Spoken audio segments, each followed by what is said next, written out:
My daughter-in-law, Jessica, slapped me hard across the face and screamed, "Know your place!" right in front of my son Thomas and my 2 grandchildren, completely unaware that the worthless old woman she was trying to put in her place was actually the silent majority owner of the tech consulting firm that had just landed the biggest government contract in their city's history, along with a portfolio of commercial real estate that generated more monthly income than Thomas's engineering salary earned in 2 years. But what Jessica didn't know was that the simple legal document I quietly placed in her trembling hands after that slap contained information that would make her realize she had just committed the most expensive act of disrespect in her entire life, one that would cost her the comfortable lifestyle she thought she was protecting from her interfering mother-in-law. My name is Margaret Louise Chen, and I'm 70 years old. If you had walked into my son's modern craftsman home in Austin, Texas that humid September evening, you would have seen exactly what Jessica saw: an elderly Asian American woman who seemed to constantly interfere with their family decisions, who always had opinions about their parenting choices, who appeared to meddle in their financial planning with outdated advice, and who seemed completely oblivious to the boundaries that most adults understood about respecting other people's autonomy and household rules. You would have watched me offer unsolicited suggestions about their children's education, questioning their choice of schools and extracurricular activities with what appeared to be an embarrassing lack of understanding about modern educational approaches. You might have noticed how I seemed to scrutinize their spending decisions with inappropriate curiosity, making comments about their mortgage payments, car purchases, and vacation planning that crossed the line from family concern into invasive financial judgment. You would have observed me examining their home improvement projects with what appeared to be professional criticism, commenting on contractor choices, material quality, and design decisions that seemed inappropriately technical for someone in my supposed circumstances. You might have seen me offering detailed advice about property values, neighborhood development trends, and real estate investment strategies that went far beyond normal grandmotherly concern about their housing situation. If you had been there during the previous 6 months since Thomas's promotion had brought them back to Austin, you would have seen an elderly woman who seemed to treat their household decisions like a business consultation, who never seemed satisfied with their explanations about financial planning, and who appeared to lack the social awareness that should have told her when her input was unwelcome and inappropriate for family harmony. You would have witnessed my apparent inability to recognize when I had overstepped boundaries about their children's activities, their career decisions, or their long-term planning. You might have seen me question their choices about daycare providers, tutoring services, and summer camps, with what seemed like excessive research and inappropriate knowledge about educational industry standards and competitive analysis. During those 6 months, you would have observed what appeared to be an elderly woman whose relationship with boundaries had become problematic in ways that reflected poorly on her understanding of modern family dynamics, generational differences, and appropriate roles for extended family members in young parents' decision-making processes. You would have seen Jessica's growing frustration as she watched me at neighborhood gatherings, homeowner association meetings, and school events where my suggestions and critiques seemed to overshadow every conversation and create uncomfortable dynamics that made other parents question whether I understood appropriate social boundaries for grandparents in contemporary family structures. At neighborhood barbecues in their upscale Westlake Hills community, you might have witnessed me engaging other homeowners in detailed conversations about property development regulations, zoning law changes, and municipal budget allocations that seemed far too sophisticated for someone who supposedly lived on a modest retirement income. You would have seen me examining the architectural details of new construction projects with what appeared to be professional scrutiny, commenting on foundation work, electrical systems, and building code compliance in ways that made other residents wonder about my background and current circumstances. During their homeowner association meetings, you would have observed me asking detailed questions about maintenance contracts, landscaping budgets, and capital improvement assessments that went beyond normal resident curiosity. You might have seen me offering specific suggestions about vendor relationships, contract negotiations, and long-term facility planning that seemed inappropriately detailed for someone who was supposedly just visiting her son's family temporarily. You would have watched me at Thomas and Jessica's social gatherings with his engineering colleagues, offering commentary about technology trends, software development methodologies, and industry consolidation patterns that seemed to make their guests uncomfortable. You might have noticed how I would correct their assumptions about emerging technologies, offer unsolicited insights about market positioning strategies, or share detailed opinions about startup valuations that went far beyond casual conversation topics.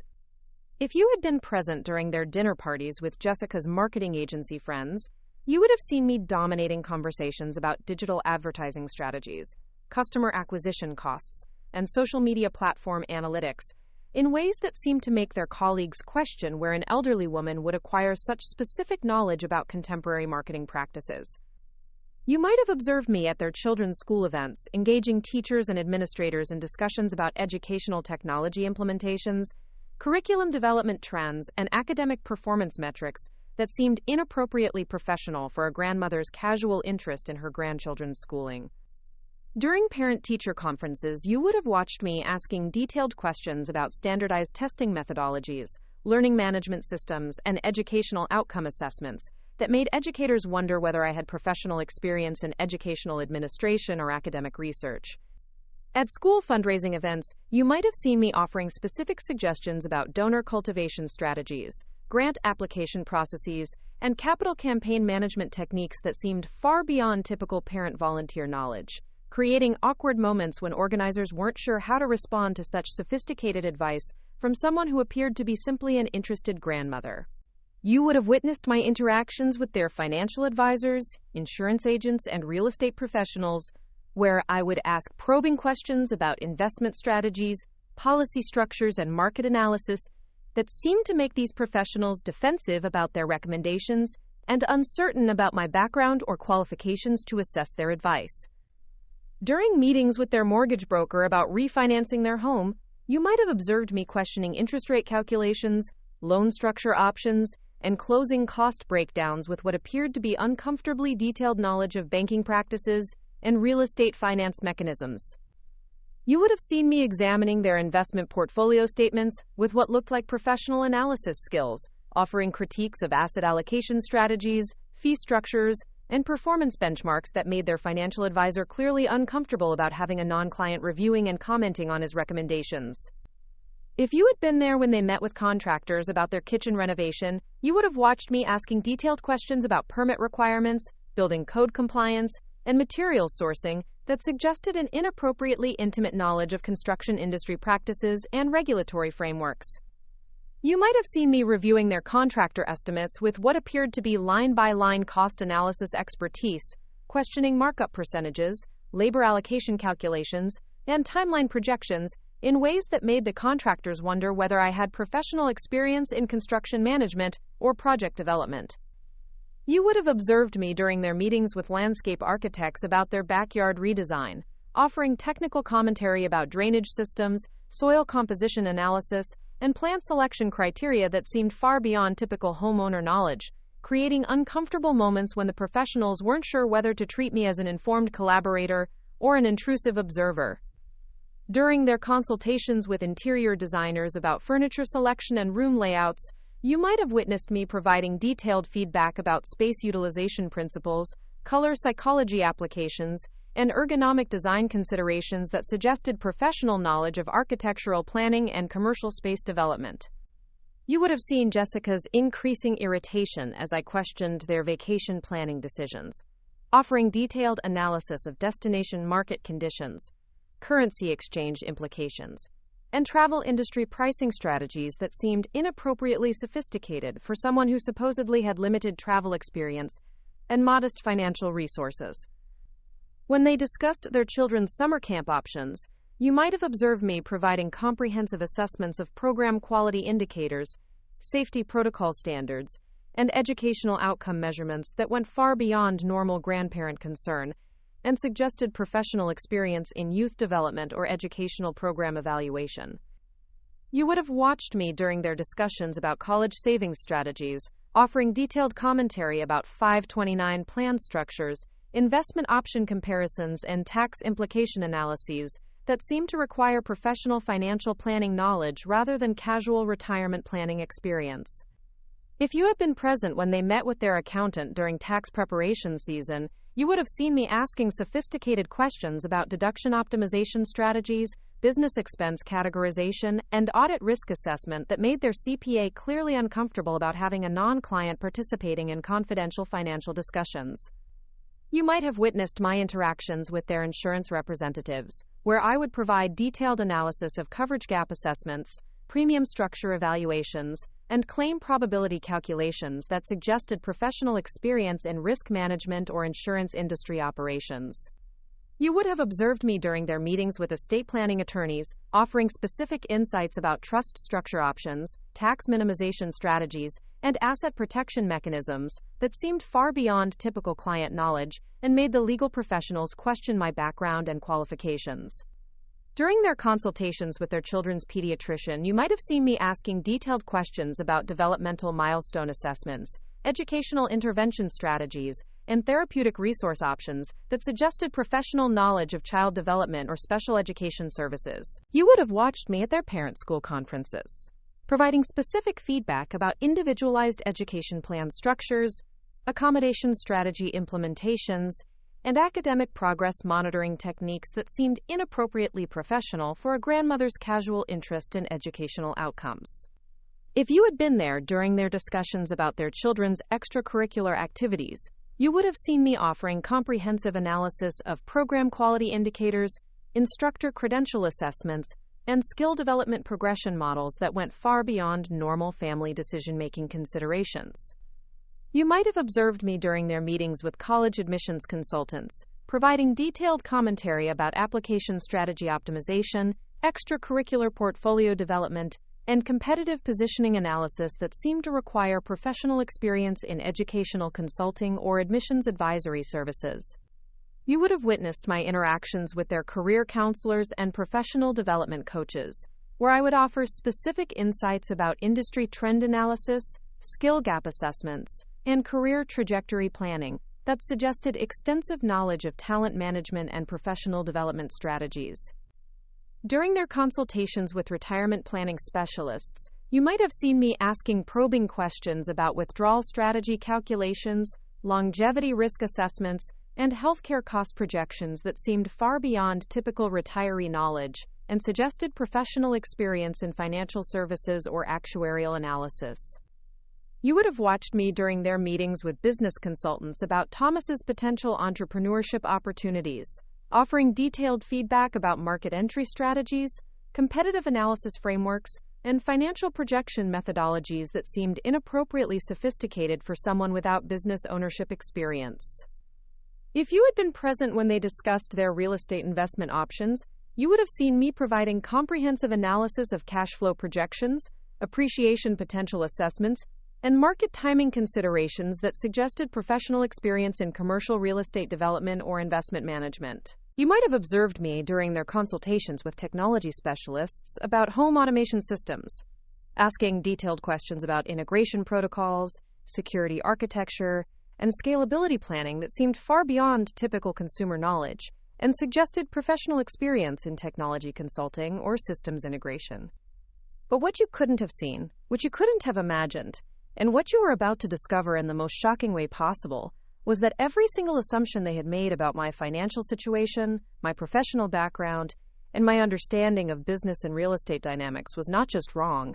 It was deliberately and strategically constructed to test exactly how they would treat an elderly family member they believed had become an annoying burden to their carefully planned lifestyle. The meddling old woman who seemed to offer outdated advice had actually spent 42 years building one of the most successful technology consulting empires in Central Texas. The elderly mother who appeared to be living on a fixed income was actually the founder and majority owner of Chen Strategic Solutions, a consulting firm that had grown from a small startup into a multi-million-dollar operation serving Fortune 500 companies and government agencies across the Southwest.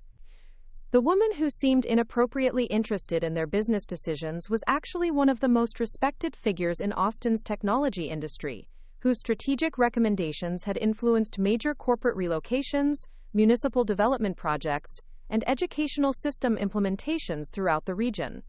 The elderly family member who appeared to be offering amateur advice about real estate and investments was actually someone whose portfolio included commercial properties, residential developments, and technology ventures that generated passive income exceeding most people's annual salaries. And the simple legal document I placed in Jessica's hands while she was still processing the shock of having slapped her mother-in-law contained proof that I wasn't just offering opinions about their financial decisions.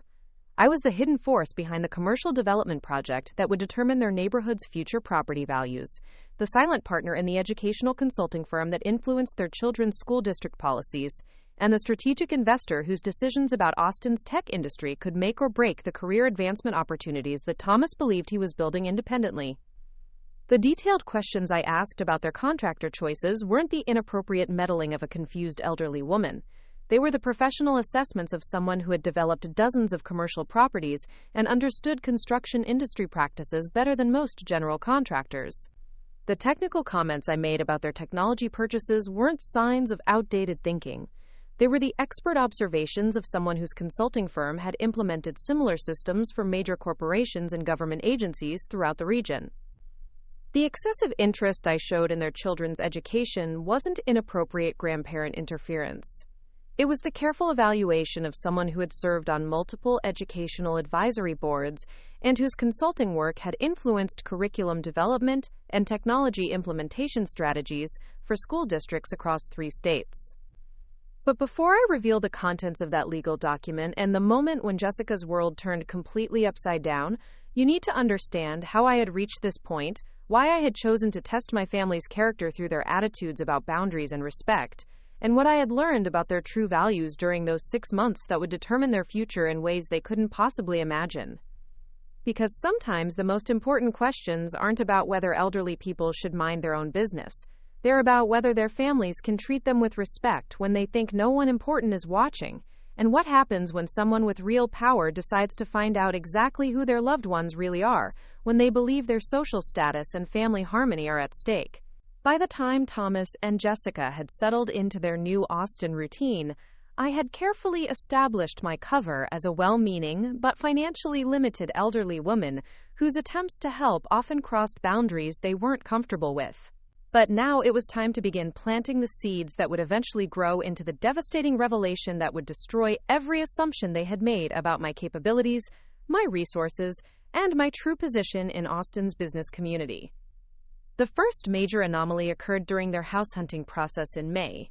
Thomas and Jessica had been working with a well-regarded real estate agent named Patricia Sullivan, looking at properties in the $800,000 to $1.2 million range in Austin's more desirable neighborhoods. They had narrowed their choices down to 3 houses and were struggling with the decision-making process, each property having different advantages and drawbacks that were making their final selection difficult. "Mom, would you like to come see the houses we're considering?" Thomas asked during one of our weekly dinners. "We'd appreciate another perspective, and you know the Austin area better than we do now." "Of course, sweetheart. I'd be happy to take a look and share any thoughts that might be helpful." The next Saturday, I accompanied them to visit all 3 properties.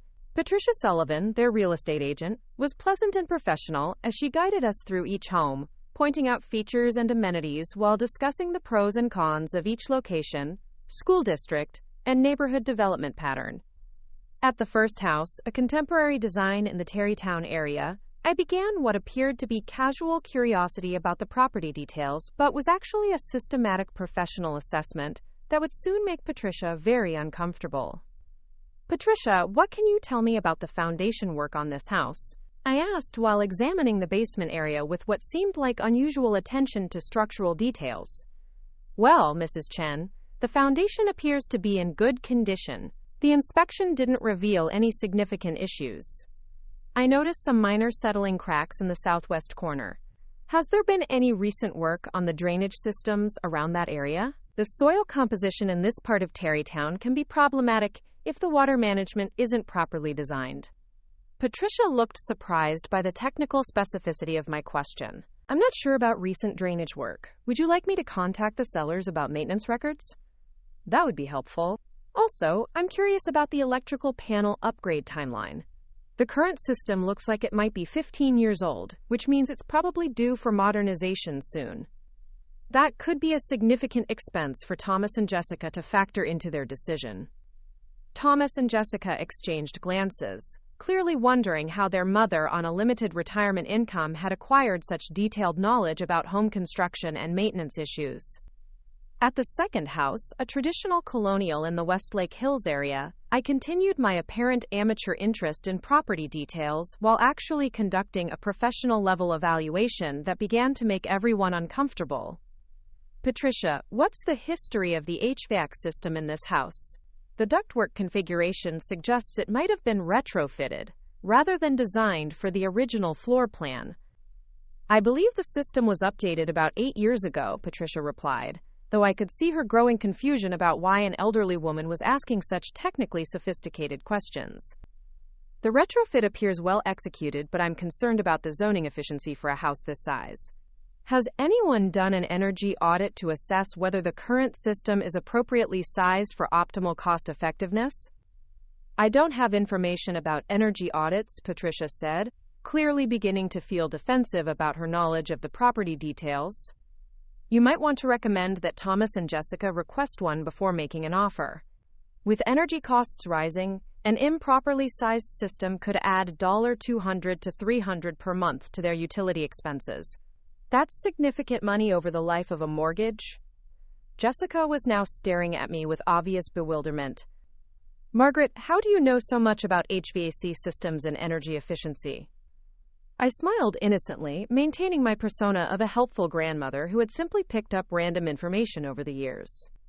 Oh dear, when you get to be my age, you learn all sorts of things from experience and reading. I've had to deal with maintenance issues in various apartments and rental situations, so you pick up knowledge about what to look for. Quote, this explanation seemed plausible enough to Jessica and Thomas, though I could see Patricia beginning to wonder whether there might be more to my background than appeared on the surface. At the third house, a modern ranch-style home in the Circle C area, I escalated my performance by demonstrating knowledge that went far beyond what any casual consumer could reasonably possess. Patricia, I'm curious about the neighborhood development plans for this area. The lot sizes and street configurations suggest this might be part of a planned expansion zone. Has there been any discussion about commercial development or zoning changes that could affect residential property values? Patricia looked genuinely puzzled by my question. I haven't heard about any specific development plans, Mrs. Chen. What makes you think there might be zoning changes? Well, the municipal infrastructure investments I've noticed suggest that Austin is planning for significant population growth in this corridor. The water main upgrades and road expansion projects usually precede residential density increases or commercial development approvals. I'm not familiar with the infrastructure projects you're referring to, Patricia said, clearly uncomfortable with her lack of knowledge about issues I seem to understand in detail. You might want to check with the city planning department. If there are approved developments that could affect traffic patterns or property tax assessments, it could significantly impact Thomas and Jessica's long-term investment return. Thomas was now looking at me with obvious confusion. Mom, where did you learn about municipal planning and infrastructure development? Oh, sweetheart, you know how it is when you're retired. You have time to read city council minutes and planning documents. I like to stay informed about what's happening in the community. But my explanation was beginning to strain credibility, especially when Patricia asked a follow-up question that revealed just how sophisticated my knowledge actually was. Mrs. Chen, do you happen to know which specific projects you're referring to? I'd like to research this further for my clients. Certainly. The water infrastructure upgrades are part of the Southwest Austin Development Initiative, approved in last year's municipal budget. The road expansion project is connected to the Capital Metro Transit planning for the Green Line extension. You can find the detailed impact assessments in the City Planning Department's online database under Infrastructure Development Projects for postal code 78739. The silence that followed this response was profound and uncomfortable. Patricia was clearly struggling to process how an elderly woman who appeared to be living on a limited income had acquired such detailed, current knowledge about specific municipal planning projects and their technical documentation. Mrs. Chen, Patricia said carefully, are you involved in city planning or municipal government in some capacity? I laughed dismissively, maintaining my innocent grandmother persona while actually providing information that demonstrated professional-level expertise. Oh goodness, no, dear. I just like to stay informed about what's happening in my community. When you have time on your hands, you can learn quite a bit from public documents and city websites. But the damage was done. Patricia was now looking at me with obvious suspicion and growing respect for my apparently extensive knowledge of Austin's development landscape. Thomas and Jessica were clearly confused about how their financially struggling mother had become so well informed about complex municipal planning issues. The conversation in the car afterward provided me with valuable insight into how they processed information that challenged their assumptions about my capabilities and background.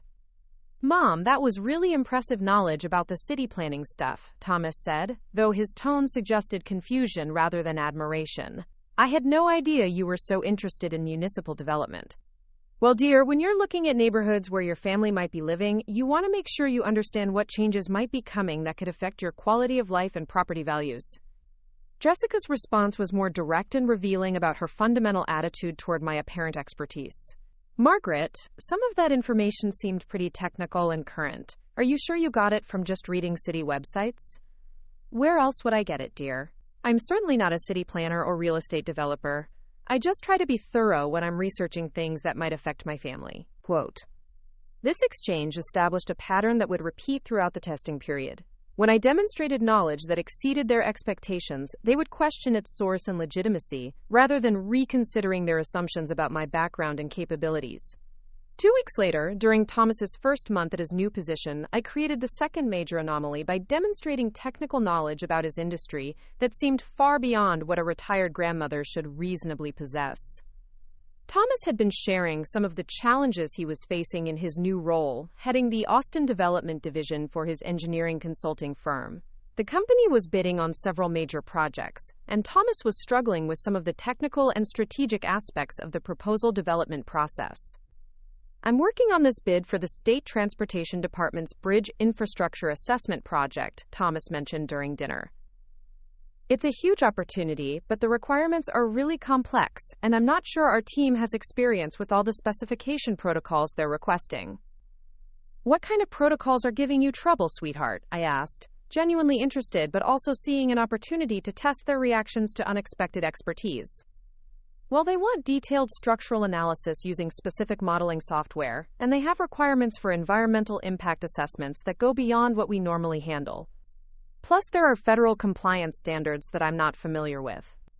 "Are you talking about the FHWA bridge inspection standards or the EPA environmental review protocols?" I asked casually, as if such technical knowledge was perfectly normal for someone in my circumstances. Thomas stopped eating and stared at me. "How do you know about FHWA standards, Mom?" I maintained my innocent expression while providing information that demonstrated sophisticated understanding of his professional field. "Oh, I've read about infrastructure issues in the newspapers. With all the discussion about bridge safety and environmental protection, you pick up the terminology." "But Mom, those are really specific technical standards. FHWA isn't something you'd typically encounter in general news coverage." "Well, dear, I suppose I've been reading more technical articles lately. I find infrastructure development quite interesting, especially with all the growth Austin is experiencing." Quote. Jessica was now looking at me with obvious suspicion. "Margaret, that seems like pretty specialized knowledge for casual reading. Are you sure you haven't worked in engineering or government contracting?" "Goodness, no, Jessica. I've never worked in anything like that. I just try to stay informed about issues that might affect Thomas's career and our community's development." But I wasn't finished. Over the next hour, I continued to demonstrate knowledge that made everyone increasingly uncomfortable with their assumptions about my background. "Thomas, for the environmental impact assessment, you'll probably need to address the Clean Water Act Section 404 permit requirements if any of the bridge work affects wetlands or waterways. And don't forget about the National Historic Preservation Act compliance if any of the structures are over 50 years old." Thomas was now staring at me with complete bewilderment. "Mom, how do you know about Section 404 permits and historic preservation compliance?" "I've been reading about infrastructure projects, sweetheart. These issues come up frequently in public planning discussions." "But Mom, those are really specific regulatory references that most people in the industry don't know off the top of their heads. Are you sure you don't have some professional background you haven't mentioned?" I laughed dismissively while providing even more detailed information that completely contradicted their assumptions about my knowledge and experience. Thomas, if you're worried about the modeling software requirements, you might want to look into STAAD Pro or SAP 2000 for the structural analysis components. And for the environmental assessments, you'll probably need someone certified in NEPA compliance procedures. The silence that followed was profound. Thomas was clearly struggling to process how his supposedly retired mother on a limited income possessed such detailed current knowledge about professional engineering software and federal regulatory compliance procedures. Mom, Thomas said slowly, STAAD Pro and SAP 2000 are really advanced structural engineering programs. Those aren't things you'd read about in newspapers or general infrastructure articles. Well, dear, I suppose I've been doing more research than I realized. I just want to be helpful when you're facing challenges at work. Jessica's response revealed her growing suspicion that there was more to my background than I had revealed. Margaret, this level of technical knowledge suggests professional experience or education that you haven't mentioned. Are you sure you haven't worked in engineering or project management? Jessica, I've never worked in engineering. I think you're overestimating how specialized this information really is. With the internet, you can learn about almost anything if you're interested and have time to research. But the seed of doubt had been planted. Thomas and Jessica were now beginning to question whether their assumptions about my background and capabilities might be incomplete or inaccurate. The third major anomaly occurred the following week when Jessica was struggling with a marketing strategy challenge for one of her new Austin clients. She had landed a contract with a local technology startup that was preparing to launch a new software product, but she was having difficulty developing an effective market positioning and customer acquisition strategy. I'm working with this startup called Innovate Tech Solutions, Jessica mentioned during our weekly family dinner. They've developed project management software for small businesses, but I'm struggling with how to differentiate them in such a crowded market. What's their unique value proposition compared to existing solutions? I asked, appearing to make casual conversation, while actually preparing to demonstrate knowledge that would shake their assumptions about my business expertise. That's exactly the problem, Jessica replied. There are so many project management tools already available. They claim their software is more intuitive and cost-effective, but I'm not sure how to communicate that in a way that will cut through all the competition noise. Have you analyzed their target customer segments based on company size and industry verticals? I asked, using terminology that should have been beyond my supposed knowledge and experience. Jessica looked surprised by the business language I was using. Well, we've discussed their target market in general terms, but we haven't done detailed segmentation analysis.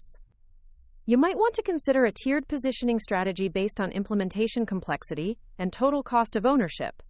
Small businesses under 50 employees probably care more about ease of use and quick deployment, while mid-size companies are likely more concerned about integration capabilities and scalability. Quote, Jessica was now staring at me with obvious confusion about how I had acquired such specific knowledge about software marketing and customer segmentation strategies. Margaret, that's a really sophisticated marketing approach. Where did you learn about customer segmentation and positioning strategies? Oh dear, I suppose I've been reading business articles and watching programs about entrepreneurship. When you have time on your hands, you can learn about all sorts of interesting topics. But I wasn't finished demonstrating knowledge that would challenge their assumptions about my business background and capabilities. Jessica, for the customer acquisition strategy, you might want to consider a content marketing approach focused on operational efficiency case studies. Small business owners respond well to concrete examples of time savings and cost reduction.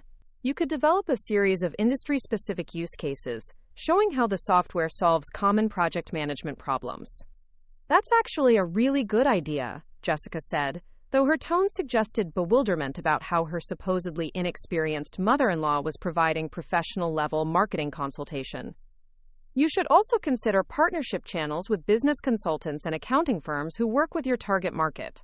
They can provide credible, third-party recommendations and help with customer validation during the sales process.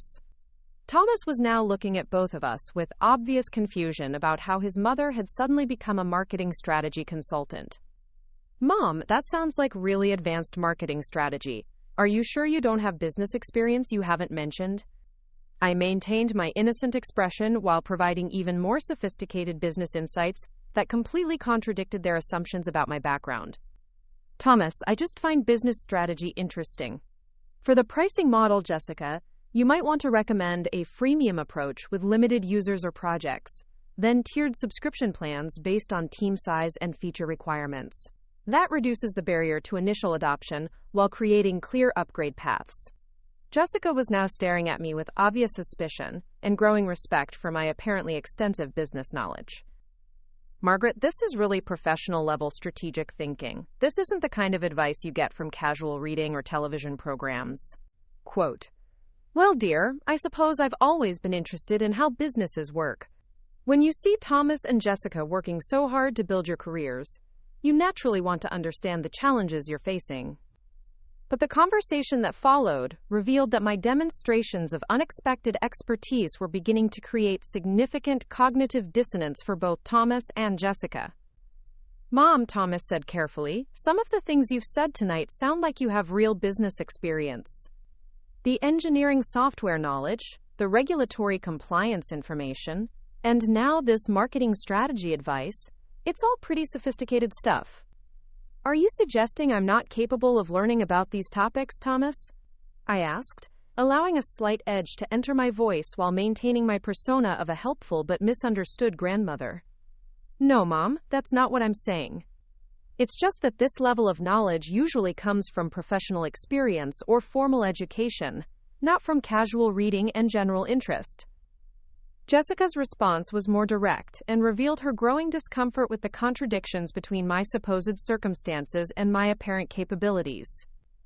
Margaret, I think what Thomas is saying is that the knowledge you've demonstrated tonight suggests a background that might be different from what we understood. Are you sure you haven't worked in business consulting or project management? Jessica, I've never worked in consulting or project management. I think you might be overestimating how specialized this information really is. In today's information age, motivated people can learn about almost anything. But the damage was done. Thomas and Jessica were now actively questioning whether their assumptions about my background might be fundamentally wrong. The fourth anomaly occurred 2 weeks later, when they were dealing with a significant financial decision about refinancing their new home mortgage. Interest rates had dropped since their original loan approval, and they were considering whether to refinance or wait for potentially better rates later. We're trying to decide whether to refinance now or wait to see if rates drop further, Thomas mentioned during our weekly dinner. Our financial advisor is recommending we wait, but Jessica thinks we should lock in the current rates. What's the rate differential, and what are the closing costs for the refinance? I asked, appearing to make simple conversation while preparing to demonstrate financial analysis skills that would shock them. The new rate would be about 0.7% lower than our current mortgage, but the closing costs would be around $8,000, Jessica replied. Have you calculated the break-even timeline based on your monthly payment reduction? I asked, using financial terminology that should have been beyond my supposed knowledge and experience.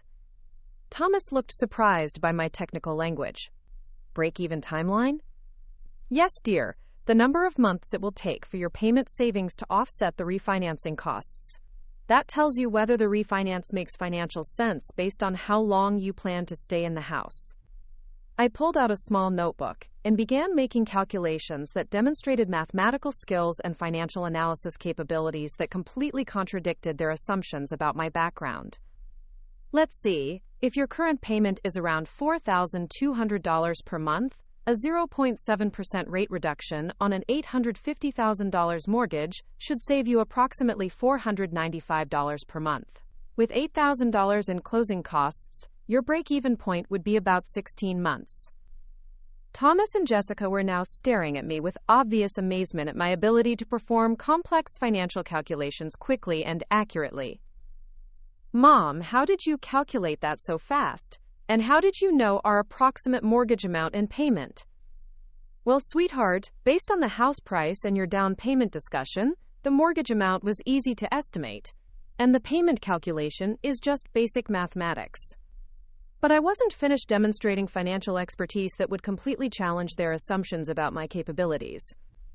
However, you also need to consider the tax implications of the interest deduction changes and the opportunity cost of the closing cost money. If you could invest that $8,000 at a 7% return, you'd need to factor that into your analysis. Jessica was now looking at me with obvious suspicion about my extensive financial knowledge. Margaret, that's really sophisticated financial analysis. Are you sure you don't have a background in finance or accounting? Goodness no, Jessica. I just think it's important to understand the mathematics behind major financial decisions. When you're living on a fixed income, you learn to be careful about money. But Mom, Thomas said, this isn't just being careful about money. This is professional-level financial analysis. Most people couldn't do those calculations in their heads. I smiled innocently while providing even more advanced financial insights that demonstrated expertise they couldn't possibly explain based on their assumptions about my background. Thomas, you should also consider the prepayment risk factors. If interest rates continue dropping, you might have another refinancing opportunity in 12 to 18 months. But if rates rise, you'll be locked into the current market conditions. Prepayment risk factors? Jessica asked, clearly struggling to understand how I had acquired such sophisticated financial vocabulary. Yes, dear. The risk that you'll want to refinance again before you've recovered your current closing costs. It's a common consideration in volatile interest rate environments. The conversation that followed revealed that my financial expertise was creating serious questions about the accuracy of their assumptions regarding my background and capabilities. Margaret, Jessica said carefully, the financial analysis you just provided sounds like something we'd expect from a professional financial planner or investment advisor.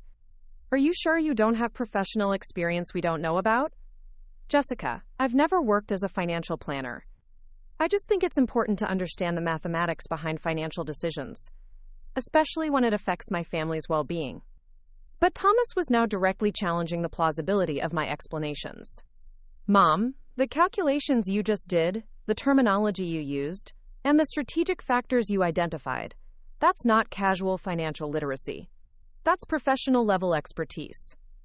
Thomas, are you suggesting I'm not capable of understanding financial concepts? I may be 70 years old, but my mind is still quite sharp. No, Mom, that's not what I'm saying. It's just that this level of financial sophistication usually comes from professional experience or advanced education in finance or business. The tension in the room was now palpable, as Thomas and Jessica struggled to reconcile their assumptions about my limited background with the increasingly sophisticated knowledge I was demonstrating across multiple professional fields. By the end of May, I had successfully planted 4 major anomalies that challenged their assumptions about my capabilities, background, and current circumstances. Each incident had demonstrated knowledge and skills that were difficult to explain based on their understanding of my situation as a retired elderly woman living on limited income with no significant professional background. But instead of reconsidering their fundamental assumptions about my background and capabilities, Thomas and Jessica chose to rationalize these anomalies as coincidences, lucky guesses, or the result of excessive reading and research, rather than acknowledging the possibility that their basic understanding of my circumstances might be fundamentally wrong. This psychological pattern, the tendency to explain away evidence that contradicts established assumptions rather than questioning those assumptions, would become crucial to the success of my character testing strategy over the months ahead. Because the most important lesson I was learning wasn't about my family's ability to recognize my hidden expertise, but about their willingness to respect and value my contributions regardless of their assumptions about my background and capabilities. And so far, that willingness was proving to be disappointingly limited, setting the stage for the escalating tests that would reveal their true character when they believed I had nothing valuable to offer and no power to challenge their decisions about how to treat me. To truly understand the devastating impact of what would happen when Jessica discovered the truth about my capabilities and connections, you need to see the world exactly as she and Thomas saw it during those 6 months. You need to understand how reasonable their assumptions seemed, how logical their concerns appeared, and how completely convinced they were that they were dealing with an elderly woman whose understanding of modern business practices and appropriate family boundaries had become problematic in ways that reflected deeper issues with aging, social awareness, and possibly cognitive decline. From Jessica's perspective, she was watching her mother-in-law experience what appeared to be a classic case of age-related behavioral changes that manifested through an increasingly inappropriate relationship with other people's personal and professional boundaries. Everything she observed seemed to confirm the research she had done about elderly interference patterns, loss of social inhibition, and the ways that aging could affect judgment and self-awareness in family and social situations. When Jessica looked at me offering unsolicited advice about their mortgage refinancing options, she didn't see a successful business owner with decades of real estate investment experience.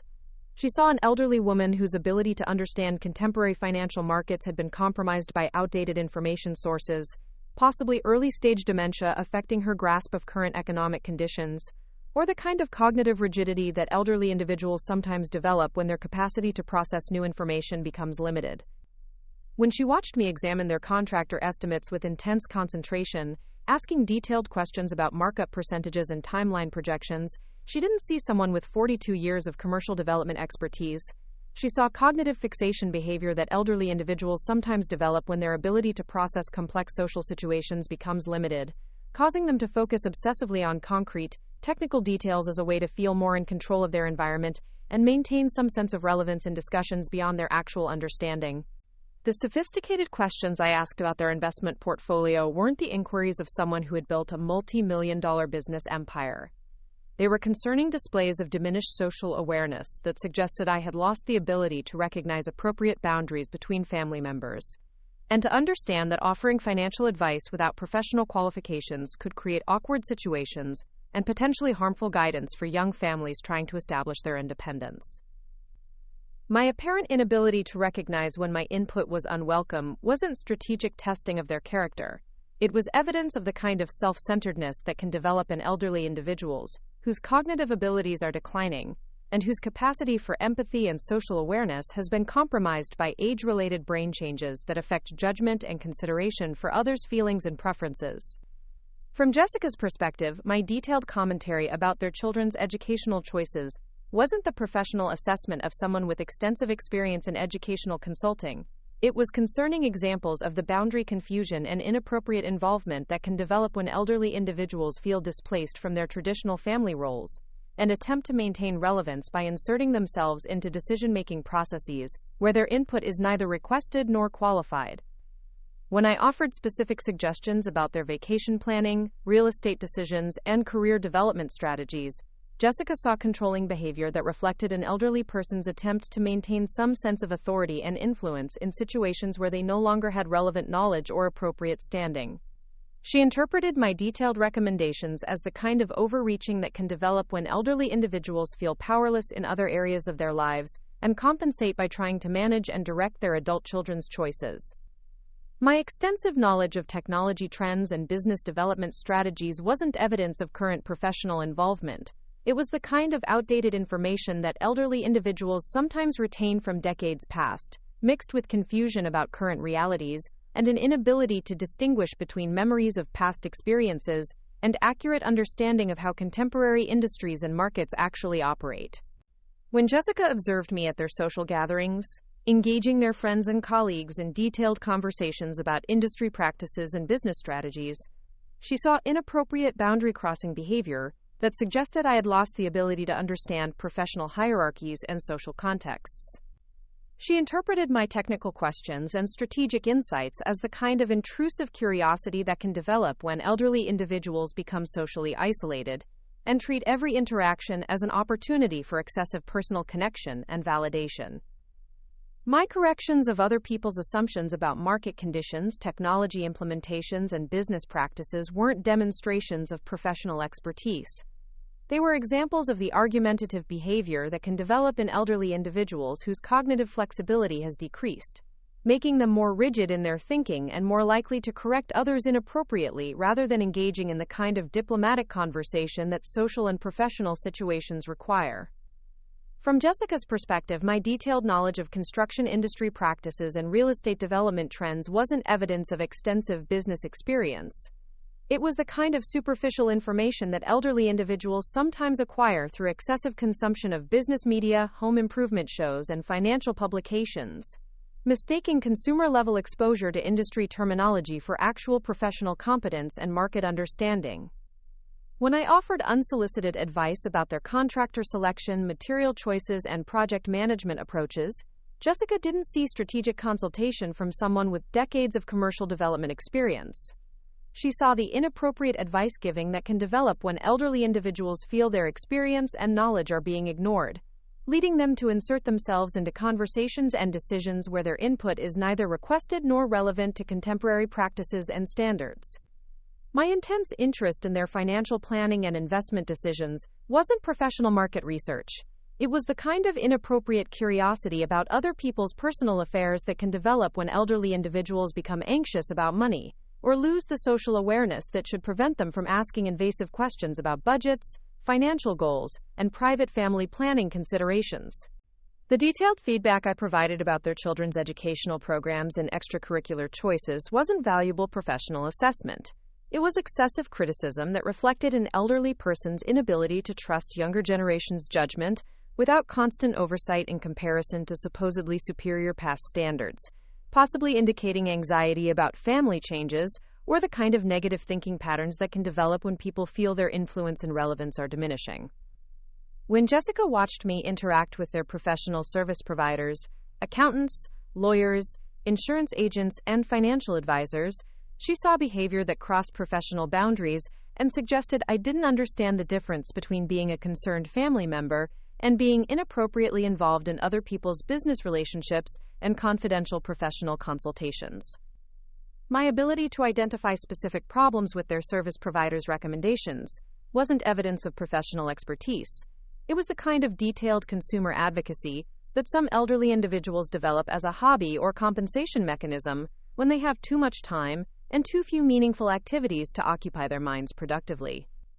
The modifications and improvements I suggested for their home automation systems, security arrangements, and technology purchases weren't professional-level customizations based on industry knowledge. They were the complicated preferences that elderly customers sometimes develop when they become inflexible about their comfort zones and lose the social awareness that should prevent them from making demanding requests that inconvenience service providers and family members. When I expressed disappointment about their service quality standards or questioned their vendor relationships, Jessica didn't hear legitimate professional critique. She heard the unrealistic expectations that can develop when elderly individuals become disconnected from current economic realities and judge everything by idealized memories of past experiences that may not have been as exceptional as they remember or as relevant to contemporary market conditions. My extensive research into their neighborhood development projects and municipal planning initiatives wasn't professional market analysis. It was the obsessive information-gathering behavior that can develop when elderly individuals feel the need to control and organize their environment in response to feelings of powerlessness or confusion about their changing role in family and community dynamics. The technology equipment and business software I recommended for their home office wasn't professional-grade tooling for serious productivity enhancement. It was expensive technology that reflected poor judgment about household budgets and the kind of impulsive purchasing advice that can develop when elderly individuals try to recapture feelings of competence and relevance through material recommendations that don't align with their actual knowledge of contemporary business practices. When I demonstrated advanced understanding of software applications, database management systems, and digital workflow optimization techniques, Jessica assumed I was repeating information I had memorized from technology magazines and online tutorials, rather than drawing on decades of hands-on professional experience implementing similar systems for major corporate clients and government agencies. My detailed critiques of their professional development strategies and career advancement planning weren't informed business analysis. They were the uninformed opinions that elderly individuals sometimes develop when they have too much time to think about industries they don't really understand, leading them to make sweeping judgments based on limited observational experience rather than actual knowledge of contemporary professional requirements and market dynamics. The networking suggestions I provided about industry contacts and professional relationship building weren't evidence of current business connections.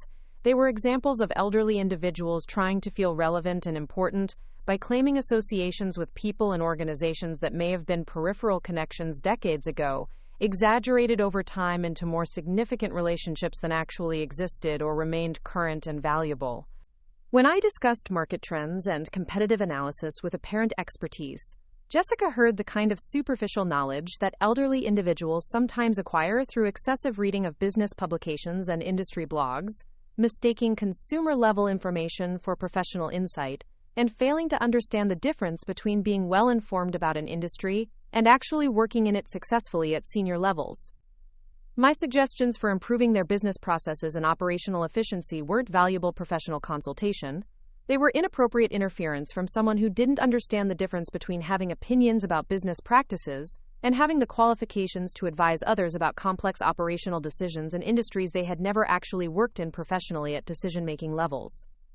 The detailed questions I asked about their supply chain management, vendor relationships, and quality control procedures weren't professional research. They were intrusive curiosity that reflected poor social boundaries and the kind of inappropriate interest in other people's business operations that can develop when elderly individuals become socially isolated and treat every interaction as an opportunity for excessive personal involvement in matters that don't concern them.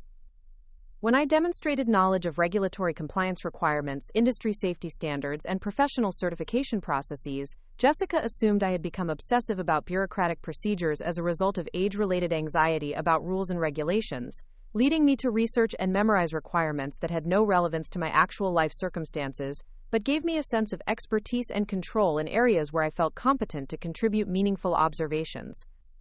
My ability to predict business success and failure patterns wasn't evidence of professional market analysis skills. It was the kind of pattern recognition that some elderly individuals develop when they have too much time to observe and analyze local businesses and economic trends, combined with the tendency to remember their successful predictions while forgetting their incorrect assessments, creating an illusion of expertise that isn't based on actual professional knowledge or systematic analytical methodologies.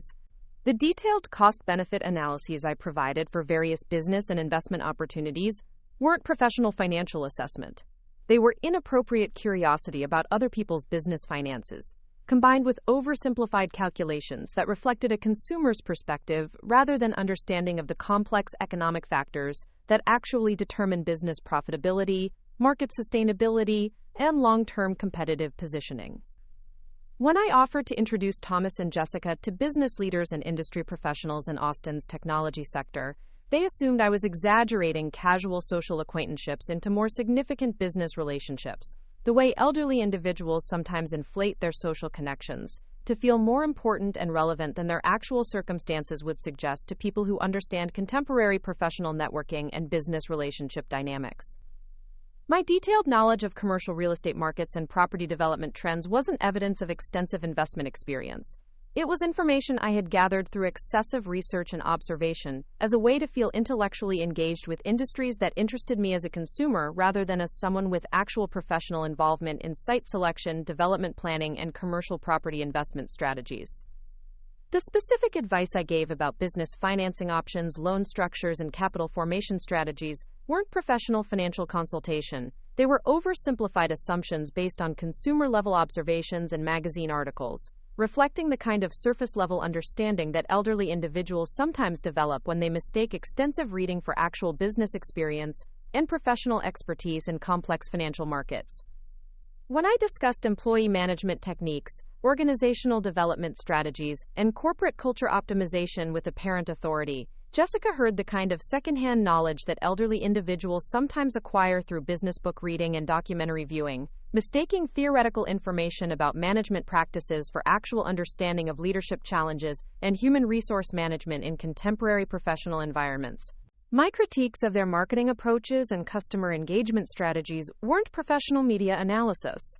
They were opinions based on extensive consumer exposure to advertising and business content, reflecting the kind of detailed observation that can develop when elderly individuals have too much time to analyze and criticize commercial strategies without understanding the professional considerations, budget constraints, and market research that shape actual business marketing decisions.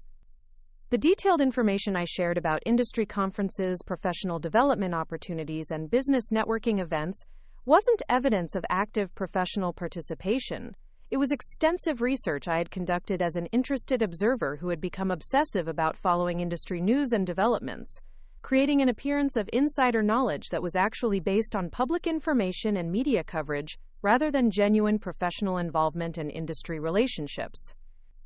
When I demonstrated knowledge of supply chain optimization, inventory management systems, and logistics coordination strategies, Jessica assumed I had developed an elderly person's hobby-level interest in business operations, possibly as a way to feel connected to Thomas's professional world and maintain some sense of intellectual engagement with contemporary economic activities, rather than understanding that this knowledge came from decades of actual business management and operational oversight experience.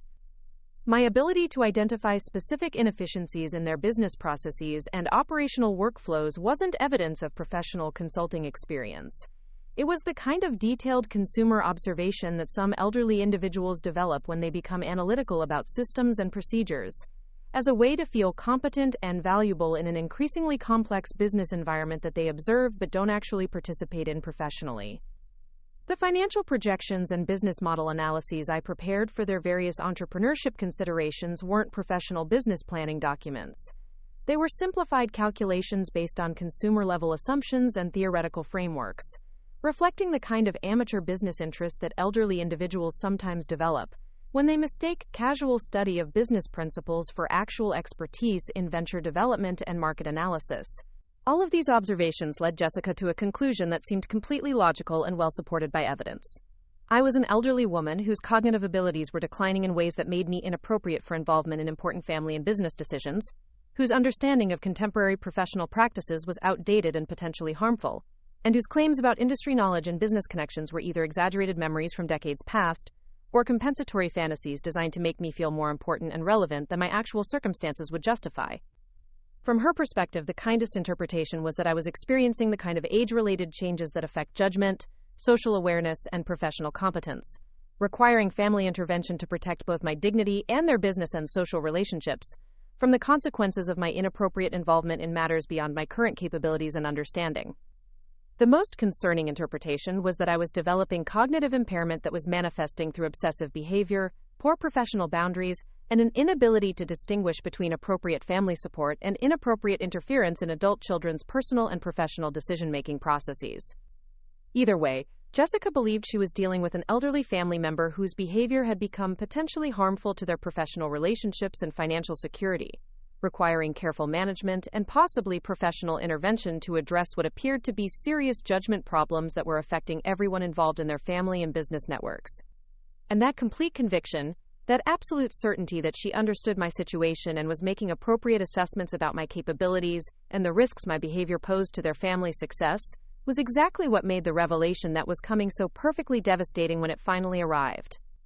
Because Jessica had spent 6 months demonstrating exactly how she treated elderly family members when she believed they had become liabilities rather than assets, burdens rather than resources, and problems to be managed rather than people to be respected and valued for their potential contributions to family welfare and success. It all began in March, when Thomas received the promotion that would bring them back to Austin and create the circumstances that would set everything in motion. "Mom, I got the promotion," Thomas called to tell me, his voice filled with excitement and pride. "They want me to head up the new Austin Development Division. It's a huge opportunity, but it means we'll be moving back to Texas within the next 2 months." "That's wonderful, sweetheart," I replied, immediately beginning to formulate the plan that would test their character in ways they would never suspect. "Austin is such a great city for technology professionals. You'll love being back in Texas." "The thing is, Mom, Jessica's a little nervous about the move. She's built up her marketing client base here in Denver, and she's worried about starting over in a new market. I was wondering, would you consider moving to Austin as well? Maybe you could help us get settled, and Jessica might feel more comfortable knowing she has family support while she's building her new business connections."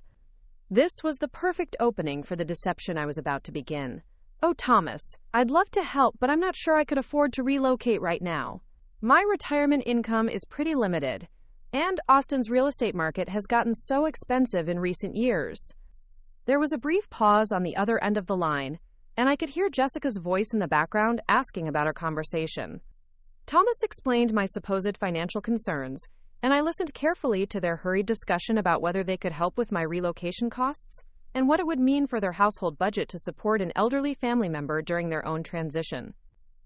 "Mom, don't worry about the cost," Thomas finally said, though I could hear the slight strain in his voice that told me this offer was stretching their financial comfort zone. "We can help you find an affordable place, maybe a nice senior community with good services and activities." "Are you sure, sweetheart? I don't want to be a burden, especially when you're starting a new position and Jessica's building her business in a new market." "Of course, Mom. You're family and we want to help.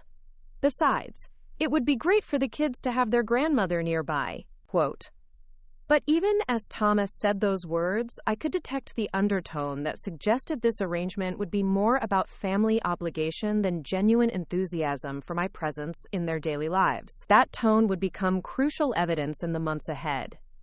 Well, if you're sure it wouldn't be too much trouble, I suppose I could look into moving closer to you. Austin does seem like a lovely city for someone my age.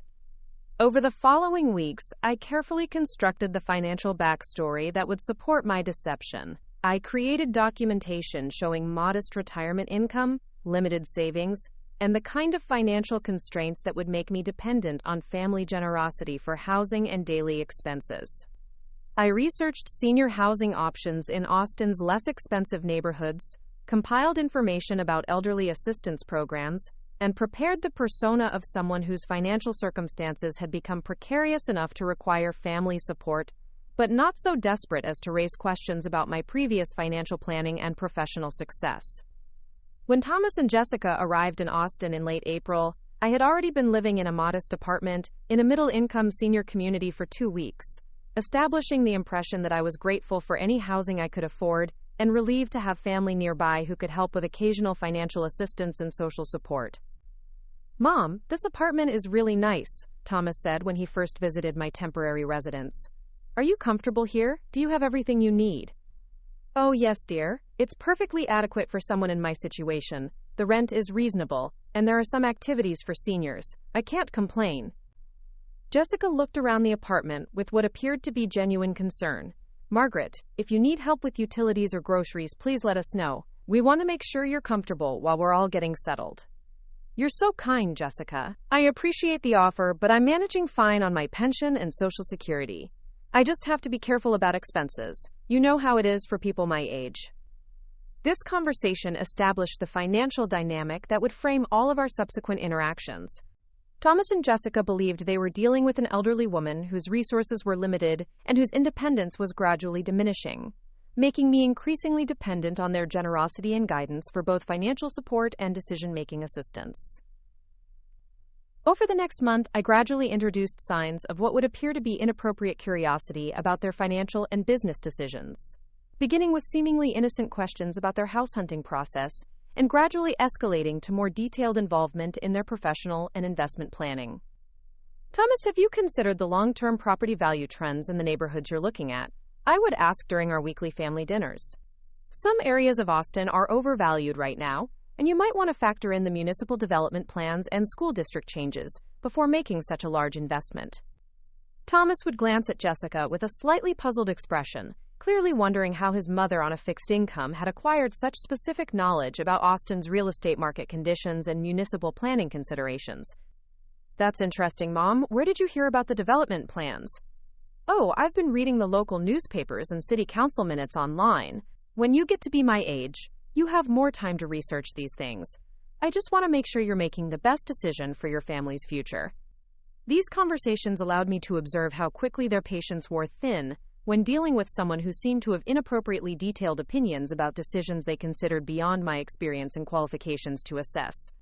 I also began demonstrating what appeared to be outdated understanding of contemporary business practices, asking questions about Thomas's new position and Jessica's marketing business that seemed to reflect confusion about modern professional environments, while actually testing their willingness to educate and include me in their professional discussions. "Jessica, dear, how exactly does digital marketing work? In my day, marketing meant newspapers and television advertisements. This social media business seems so complicated."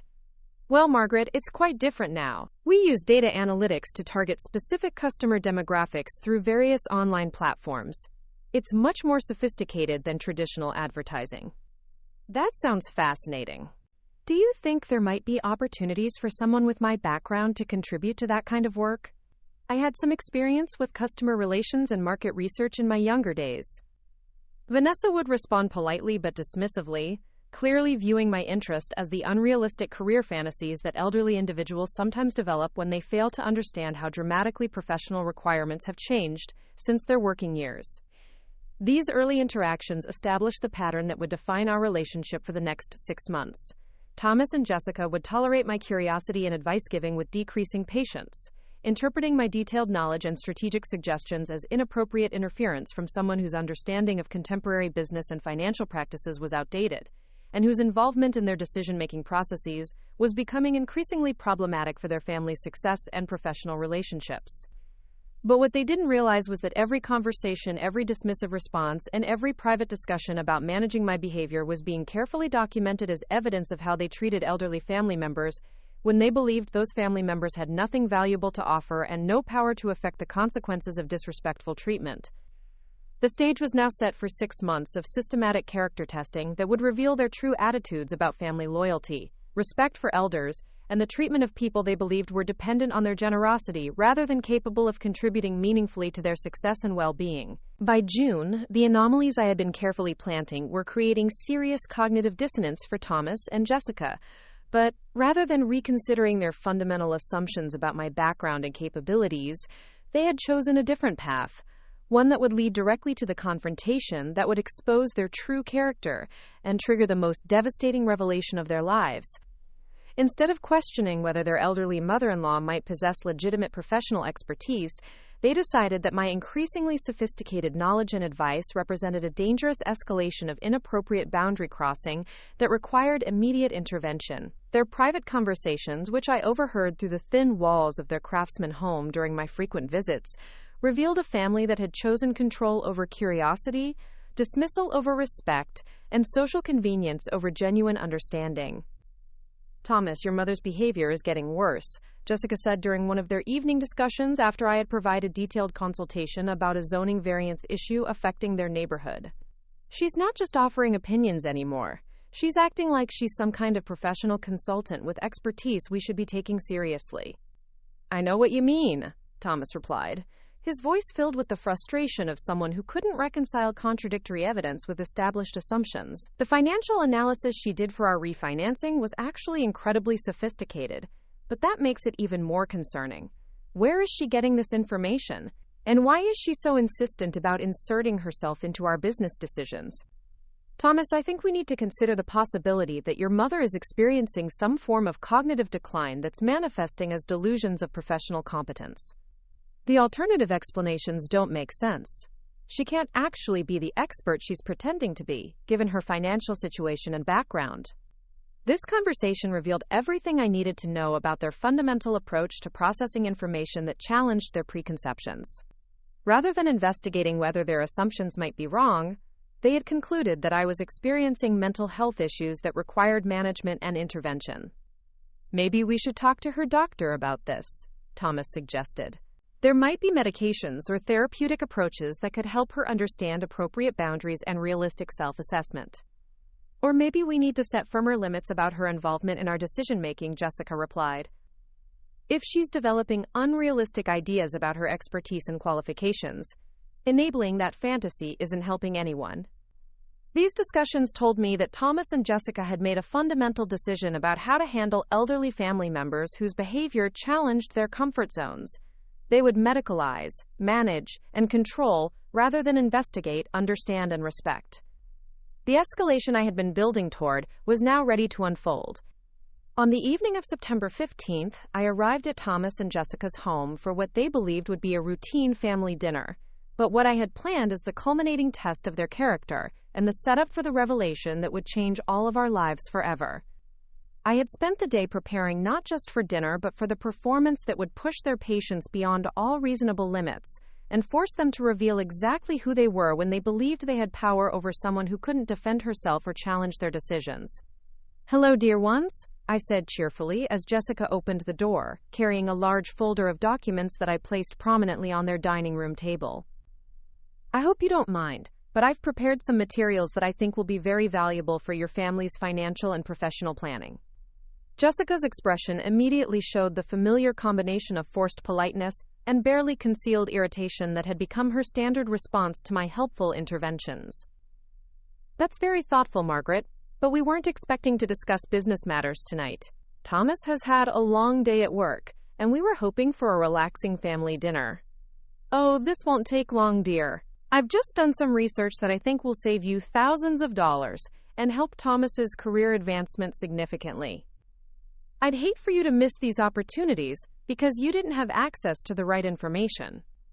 Thomas appeared in the doorway, his expression already showing the weary resignation of someone who had been dealing with my research projects for months and had reached the end of his tolerance for what he viewed as inappropriate interference in adult decisions. Hi, Mom. What kind of research are you talking about? I opened the folder with theatrical enthusiasm, revealing documents that appeared to be the amateur efforts of someone with too much time and too little understanding of professional standards, but which actually contained information that would soon prove devastatingly accurate and valuable. Well, sweetheart, I've been analyzing the municipal development patterns around your neighborhood, and I've discovered some very significant opportunities and risks that could affect your property values and Thomas's career prospects. Jessica and Thomas exchanged the now familiar glance that communicated their shared assessment that I was about to subject them to another inappropriate consultation session based on misunderstood information and unrealistic assumptions about my qualifications to provide advice. Thomas, I've identified a major infrastructure project that's been approved but not yet announced publicly. The city is planning to extend the Metro Rail Green Line through your area, with a station location that will increase your property values by at least 30% over the next 3 years. Mom, how could you possibly know about municipal transportation planning that hasn't been announced publicly? Thomas asked with obvious skepticism. Well, dear, I've been reading the City Council minutes and budget allocation documents. The funding has been approved, and the environmental impact studies are complete. The announcement will probably be made next month, but the smart investors are already positioning themselves. I spread out what appeared to be amateur charts and graphs that actually contained professionally accurate analysis of real estate market trends, transportation infrastructure impacts, and investment timing strategies. Jessica, this also creates opportunities for your marketing business. The commercial development around the new transit station will need advertising and promotional services. I've identified 12 potential clients who will be announcing major projects in this corridor over the next 18 months. Jessica's response revealed the depth of her frustration with my persistent involvement in matters she believed were beyond my understanding and qualifications. Margaret, how could you possibly know about commercial development projects that haven't been announced? And even if you did have access to that information, what makes you think you're qualified to analyze business opportunities for my marketing company? Well, dear, I've been networking with some people in the development community. When you show genuine interest and ask thoughtful questions, people are often willing to share information about upcoming projects. But Thomas was now directly challenging the plausibility of my explanations and the appropriateness of my involvement in their business planning. Mom, networking with people in the development community isn't something that happens casually. Professional real estate developers don't typically share confidential project information with retired seniors who approach them with, quote, genuine interest. Thomas, are you saying I'm not capable of building relationships with professional people or understanding business information when it's shared with me? The tension in the room was escalating exactly as I had planned, pushing toward the moment when their true attitudes about respecting elderly family members would be revealed under pressure. Mom, I'm saying that the level of access and analysis you're claiming to have doesn't match your background or circumstances. Professional developers work with qualified consultants and investors, not with amateur researchers who read City Council minutes. Jessica's response was even more direct and revealed her fundamental assumptions about my capabilities and proper role in their family dynamics. Margaret, I think Thomas is trying to say that there are appropriate boundaries for family members' involvement in each other's business and financial decisions. Your research and advice, while well-intentioned, often crosses into areas where you don't have the qualifications or experience to provide reliable guidance. This was the moment I had been building toward, the point where they would reveal their true attitudes about my worth, my intelligence, and my right to participate in conversations that affected my family's welfare. So you think I should just stay quiet and mind my own business? I asked, allowing hurt and confusion to show in my voice while actually preparing for the final phase of my character assessment. Margaret, it's not about staying quiet, Jessica replied, her patience clearly exhausted. It's about understanding your role and limitations. You keep offering advice and analysis as if you have professional expertise that you don't actually possess. And what if I do possess that expertise? I asked quietly. But you don't, Margaret. Jessica said with finality. You're a retired woman, living on a limited income with no background in business, finance, or real estate development. Pretending otherwise isn't helpful for anyone. The moment had arrived. Thomas and Jessica had revealed their complete dismissal of my intelligence, their total lack of respect for my potential contributions, and their absolute conviction that elderly people who didn't fit their preconceptions deserved to be managed and controlled, rather than heard and respected. Jessica, I said calmly, before you make any final decisions about my role and limitations, I'd like you to look at something. I reached into my purse and withdrew a simple business card, placing it on the table between us exactly as I had planned from the moment I began this elaborate test of their character. The silence that followed was absolute and profound. Jessica stared at the business card for what felt like several minutes, her eyes moving from the company logo to my name to the title that read, Margaret Louise Chen, Founder and Chief Executive Officer, Chen Strategic Solutions. Margaret, she whispered finally, what is this? This is my business card, Jessica.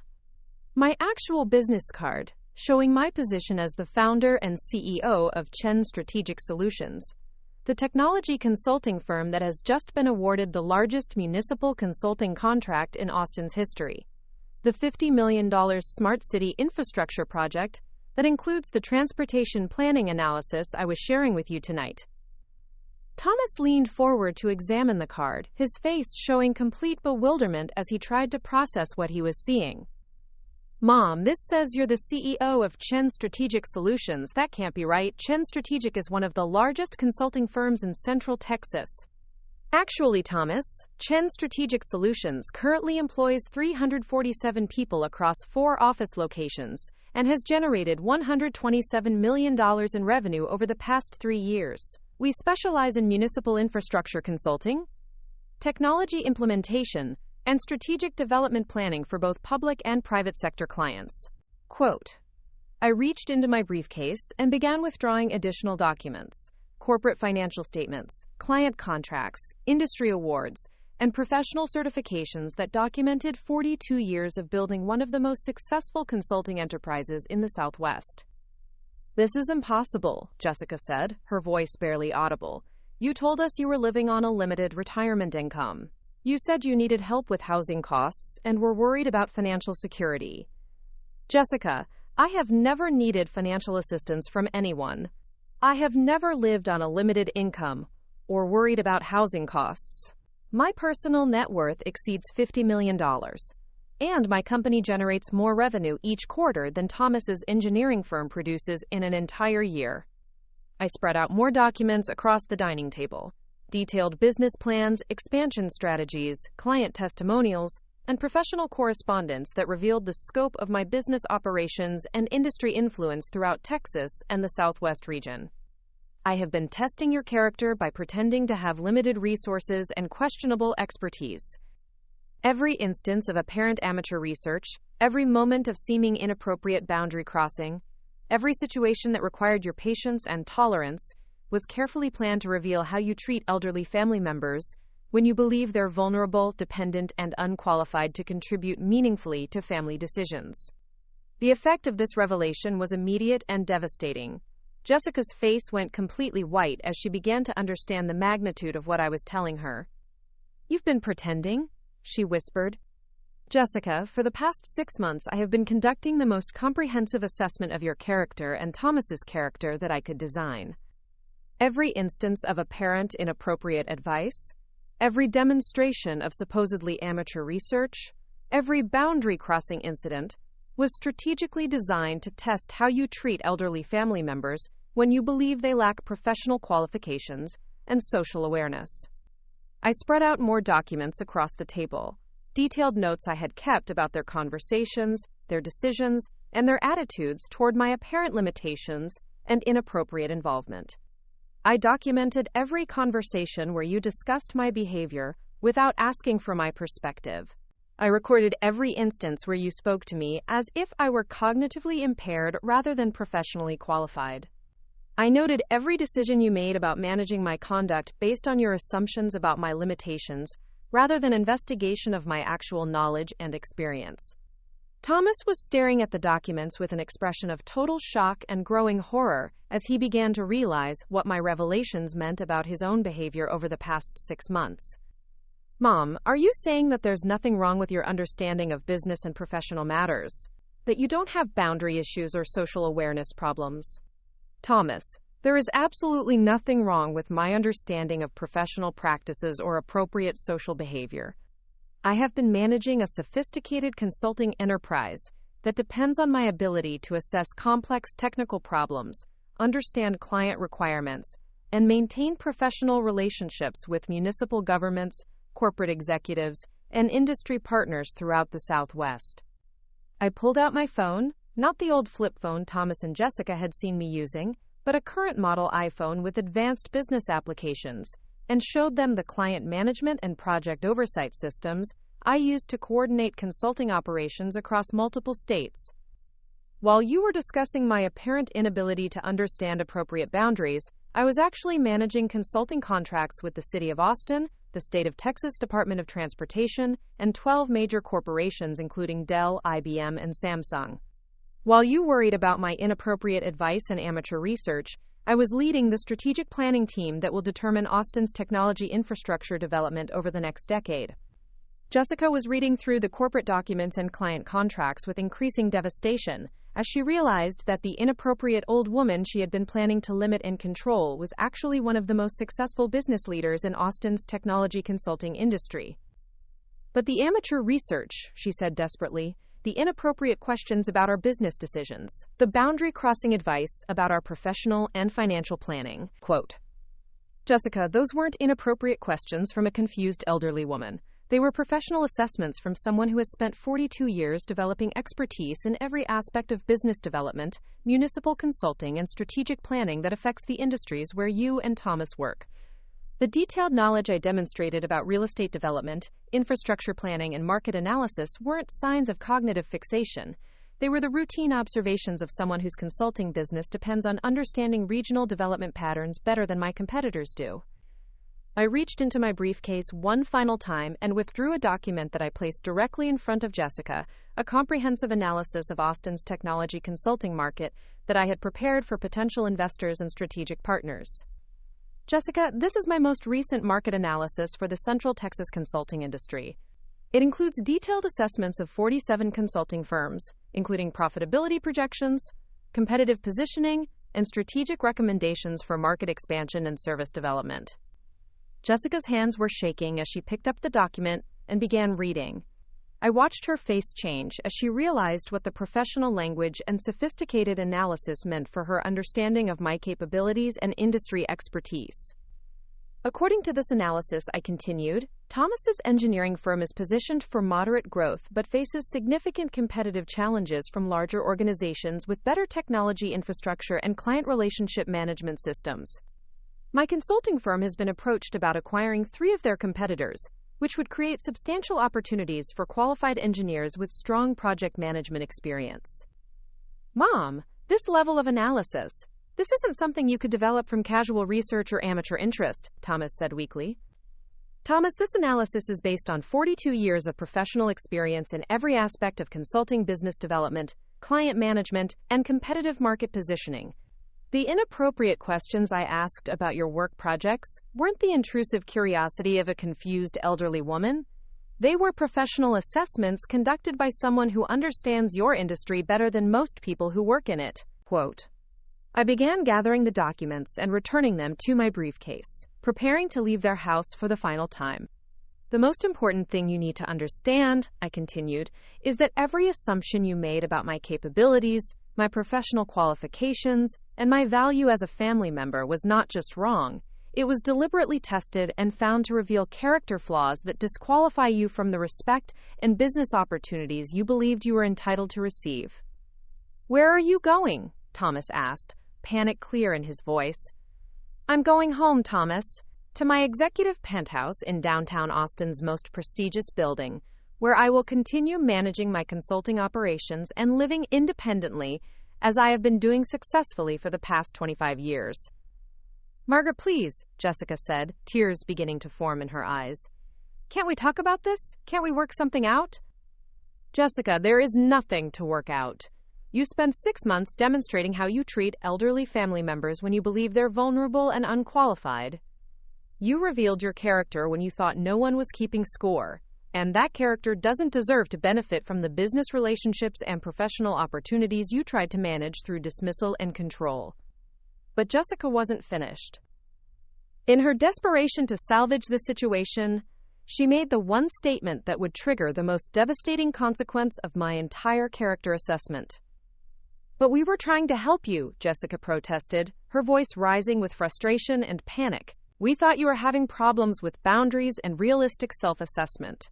We thought we were doing what was best for you. And when you thought I couldn't defend myself or challenge your decisions, I replied calmly, you chose social convenience over family respect, control over understanding, and management over acceptance. Those choices have consequences. But then Jessica made the fatal mistake that would cost her everything.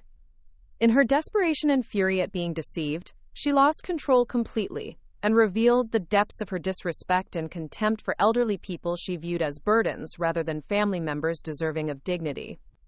Margaret, know your place, she screamed, her face contorted with rage at being outmaneuvered by someone she had dismissed as powerless and irrelevant. And then she slapped me. Hard. Across the face. In front of Thomas and the children, who had been drawn downstairs by the shouting. The silence that followed was absolute and profound. I stood quietly for a moment, feeling the sting on my cheek while Jessica realized what she had just done, and Thomas stared in shock at his wife's complete loss of control and respect. Then I reached into my briefcase one final time and withdrew a legal document that I had hoped I wouldn't need to use, but had prepared as the ultimate consequence for the ultimate failure of character.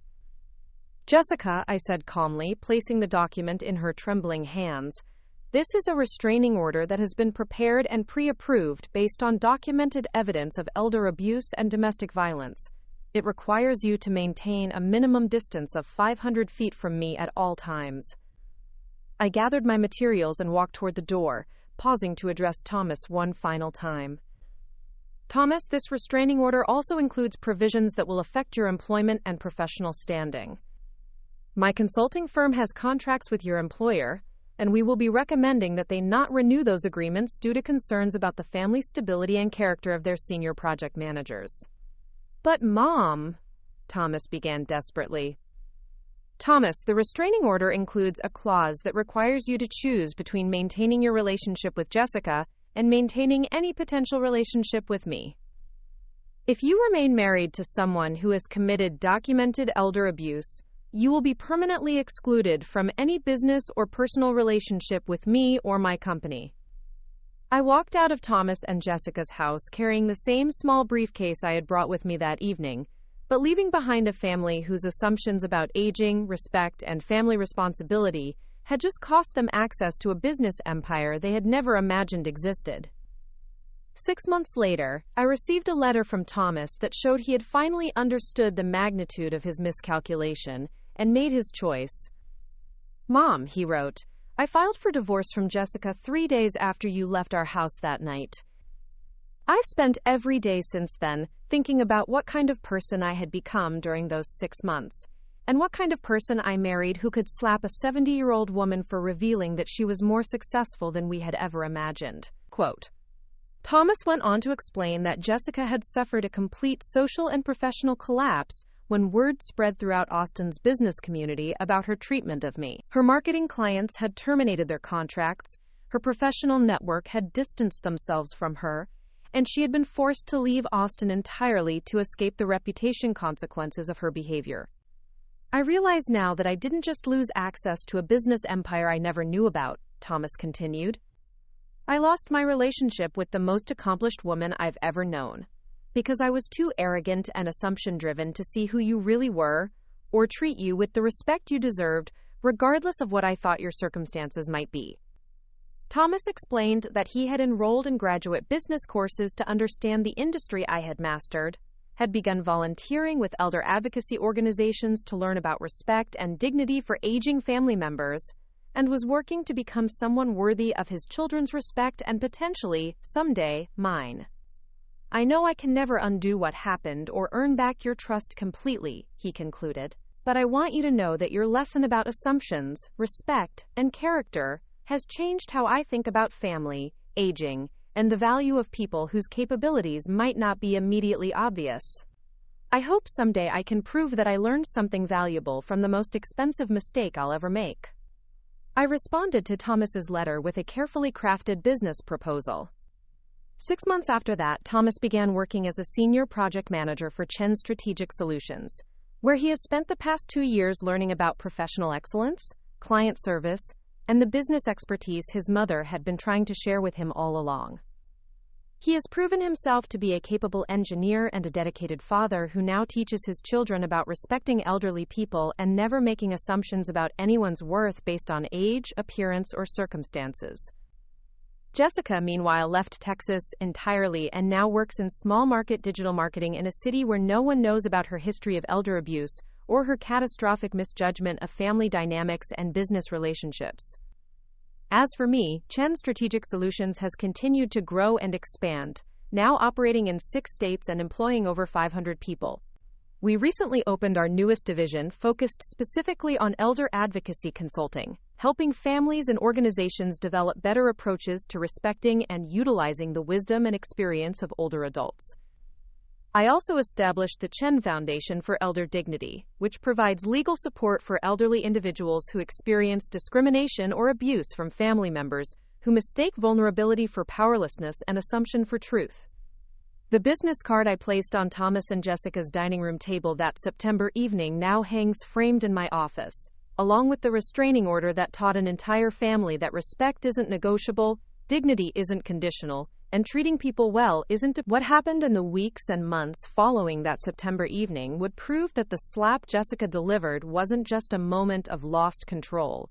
It was the catalyst for consequences that would ripple through Austin's entire business and social community, teaching everyone involved that disrespecting someone based on assumptions about their power and status can destroy everything you've worked to build, while revealing character flaws that no amount of money or social position can repair. But to understand the full scope of what Jessica had triggered with that single act of violence against a 70-year-old woman she thought was powerless, you need to know about the network of relationships, business connections, and community influence that I had spent 4 decades building, while she assumed I was just another elderly burden who needed to know her place. The morning after Jessica slapped me, I arrived at my downtown Austin office in the 42nd floor penthouse of the Frostbank Tower at 6 a.m., as I had every weekday for the past 15 years. My executive assistant, Maria Santos, was already at her desk, reviewing the overnight messages and preparing the daily briefing that would determine how Austin's largest consulting firm would respond to what had become a very public incident of elder abuse. Mrs. Chen, I've been monitoring the situation since last night, Maria said as I settled into my office overlooking the Texas state capitol. Word is already spreading through the business community about what happened. We've received calls from the Austin Business Journal, the Chamber of Commerce, and 3 city council members who want to express their support. What kind of calls, Maria? I asked, though I suspected I knew exactly what kind of response Jessica's behavior was generating among people who understood my actual position in Austin's business hierarchy. Councilwoman Rodriguez called to say that if you need any assistance with legal proceedings or community support, the city stands ready to help. David Martinez from the Hispanic Chamber of Commerce wants to discuss organizing a community response to elder abuse. And Jennifer Walsh from the Women's Business Network is asking about coordinating a public statement about respecting senior executives in our community. Quote, I nodded, understanding that Jessica's slap had not just been witnessed by Thomas and the children. It had been an assault on someone whose professional relationships and community standing would generate consequences she couldn't possibly have anticipated.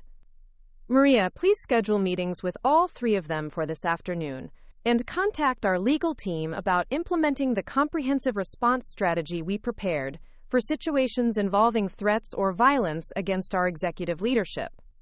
Already done, Mrs. Chen. Attorney Rodriguez will be here at 9 a.m. with the full documentation package, including the restraining order, the police report, and the civil suit preparations. But what Jessica didn't know, what she couldn't have known because she had dismissed me as irrelevant to Austin's business community, was that Chen Strategic Solutions wasn't just another consulting firm. We were the invisible infrastructure behind half the city's major development projects, the strategic advisors for municipal planning decisions, and the technology implementation specialists who determined which businesses would succeed or fail in Austin's competitive market environment. The phone calls that began arriving at 7 a.m. would teach Jessica exactly what it meant to assault someone whose professional network included every major decision-maker in Central Texas. "Mrs. Chen, I have Mayor Adler's office on line 1, Maria announced. He wants to discuss the city's response to the incident and assure you of the community's support." The conversation with Mayor Steve Adler revealed the scope of support I could expect from Austin's political leadership. "Margaret, I was shocked to hear about what happened last night," the mayor said, his voice filled with genuine concern and outrage. "An assault on any community member is unacceptable, but an attack on one of Austin's most respected business leaders is something that requires a strong public response. I appreciate your concern, Steve. I'm handling the legal aspects appropriately, but I want to make sure this incident serves as an education opportunity about elder abuse and the importance of treating all community members with dignity and respect.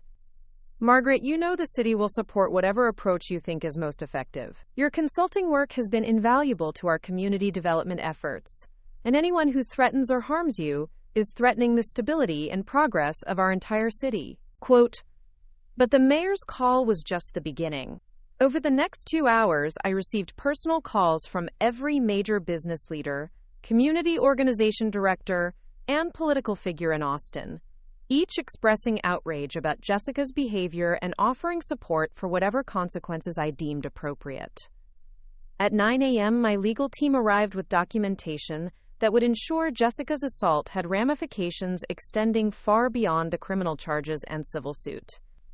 "Mrs. Chen, we've prepared a comprehensive response package that addresses both the immediate legal issues and the broader business community implications," said Patricia Rodriguez, the senior partner at Austin's most prestigious law firm and my personal attorney for the past 20 years. "The restraining order has been approved and served," she continued, spreading documents across my conference table.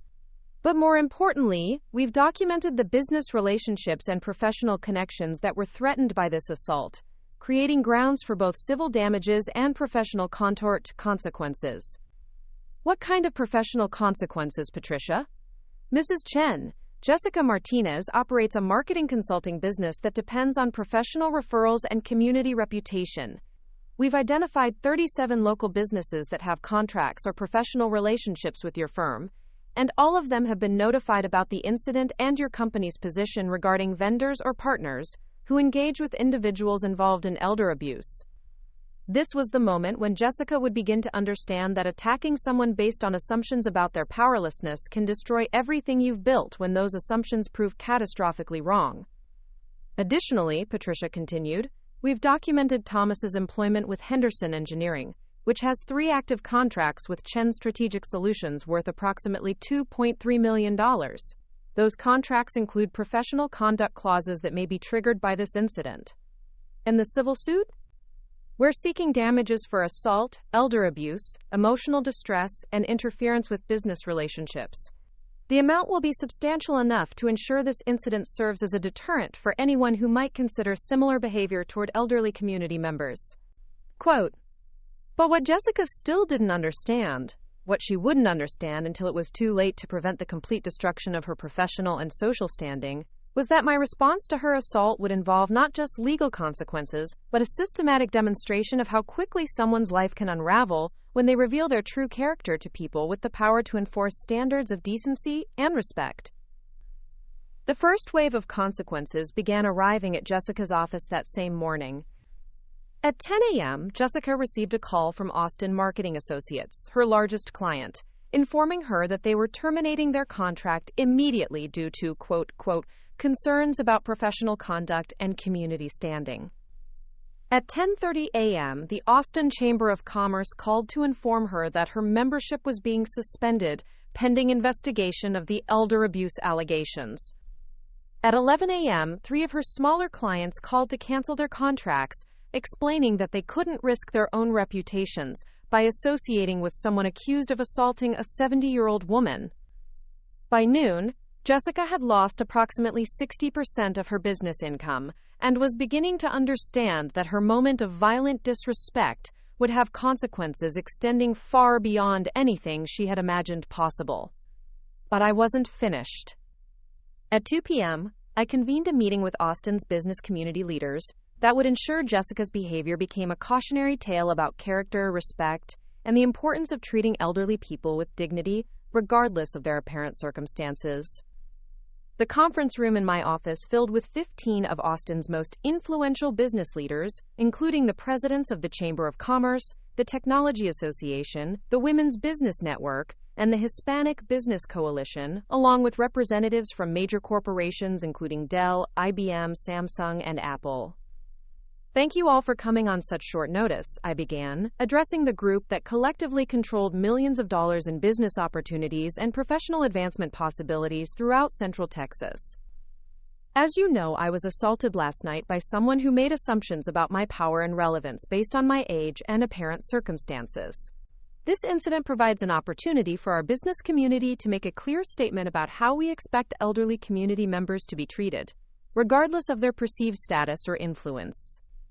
David Martinez, president of the Hispanic Chamber of Commerce, spoke first. Margaret, this assault is not just an attack on you personally.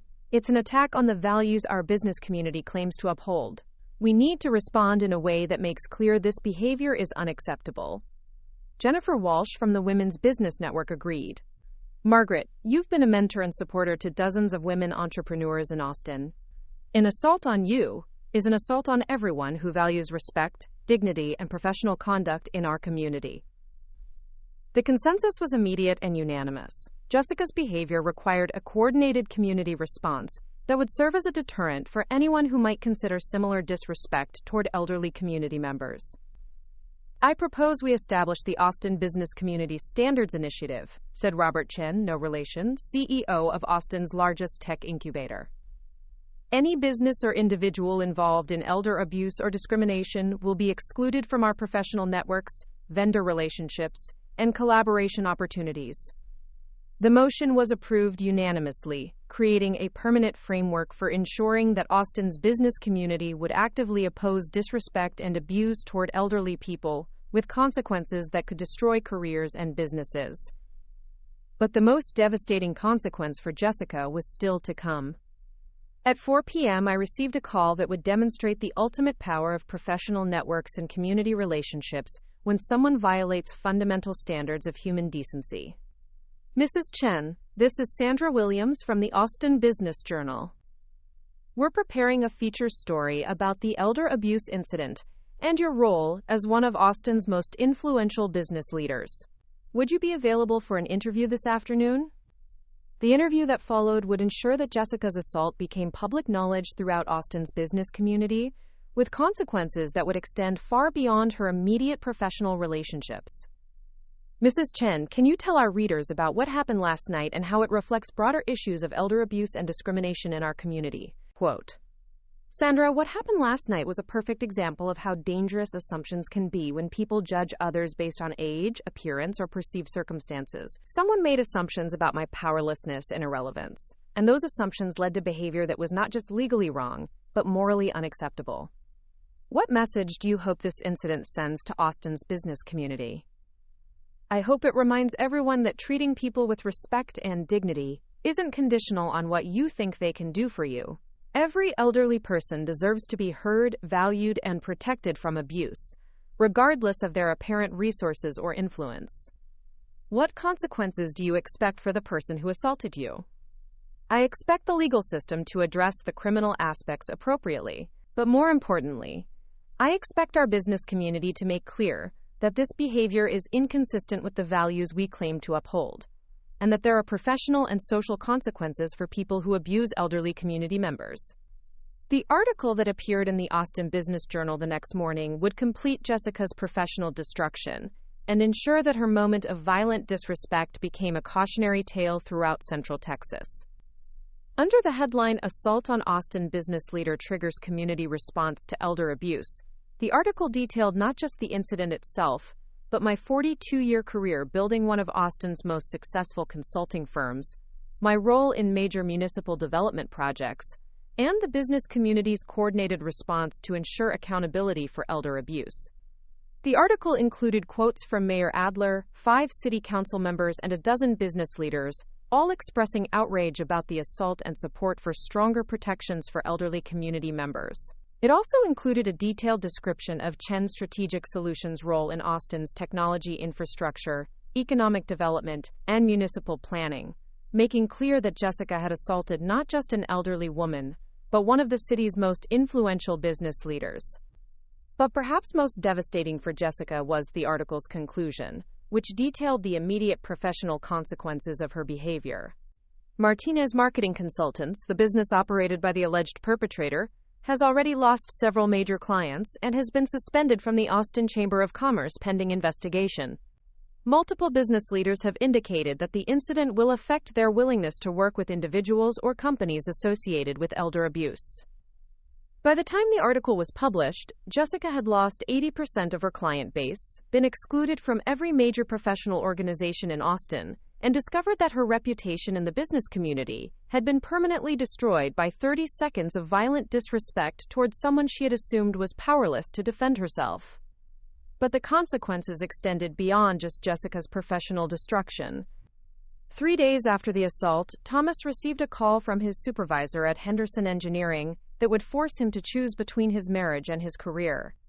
"Thomas, we need to discuss the situation with your mother and your wife," said James Henderson, principal partner of the engineering firm. "Chen Strategic Solutions is one of our most important clients, and this incident creates conflicts that we need to address immediately."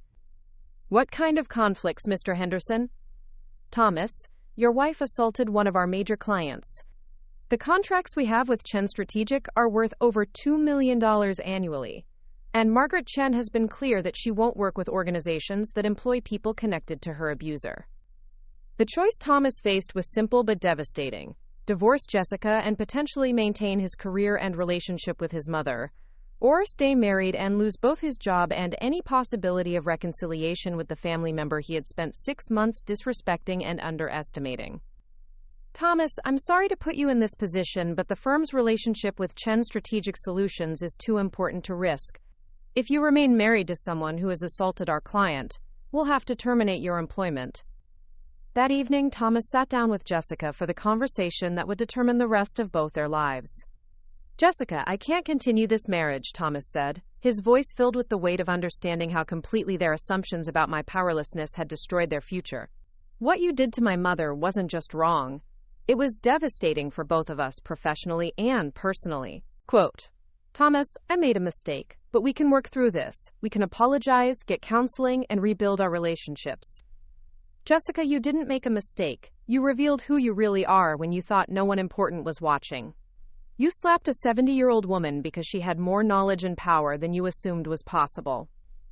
"But Thomas, I thought she was just interfering and trying to control our decisions." "Jessica, you thought she was powerless, so you decided you could treat her however you wanted. The fact that she turned out to be one of Austin's most successful business leaders doesn't change the fundamental character flaw that made you think elder abuse was acceptable."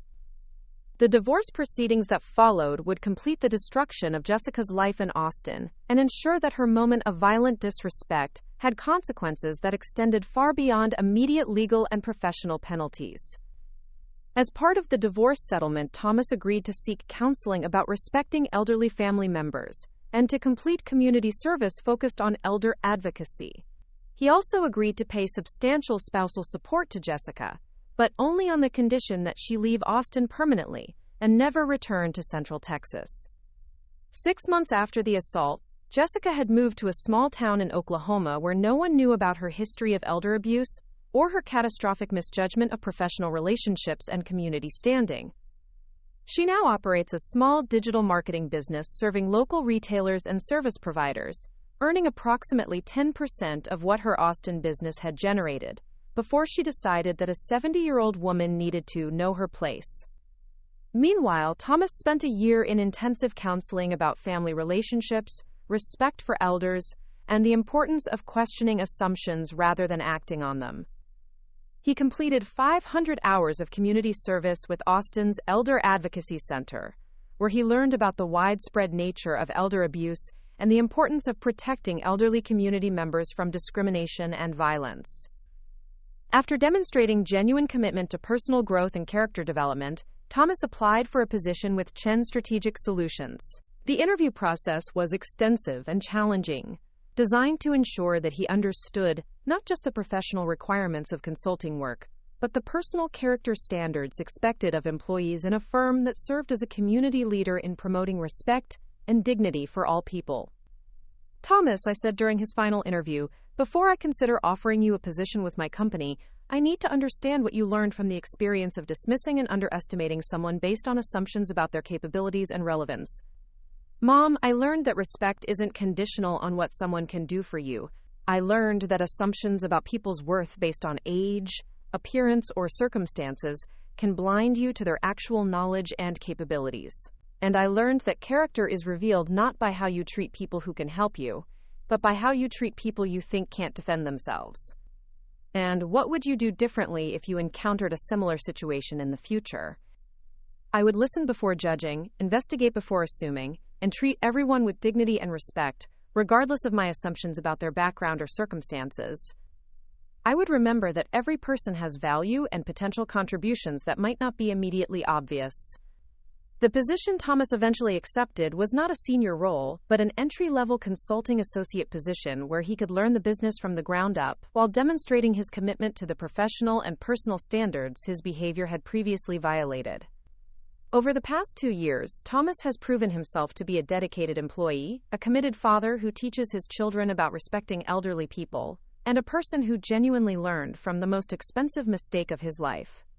He has worked on municipal infrastructure projects, technology implementation consulting, and strategic planning initiatives that have given him deep appreciation for the expertise and business acumen he had dismissed when he assumed his elderly mother was becoming an inappropriate burden rather than a valuable family resource.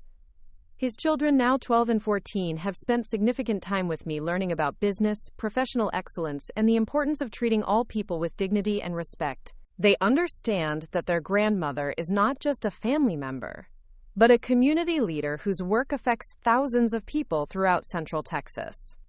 Most importantly, they have learned that assumptions about people's worth based on age or appearance can prevent you from recognizing the wisdom, experience, and capabilities that elderly people often possess after decades of professional and personal achievement.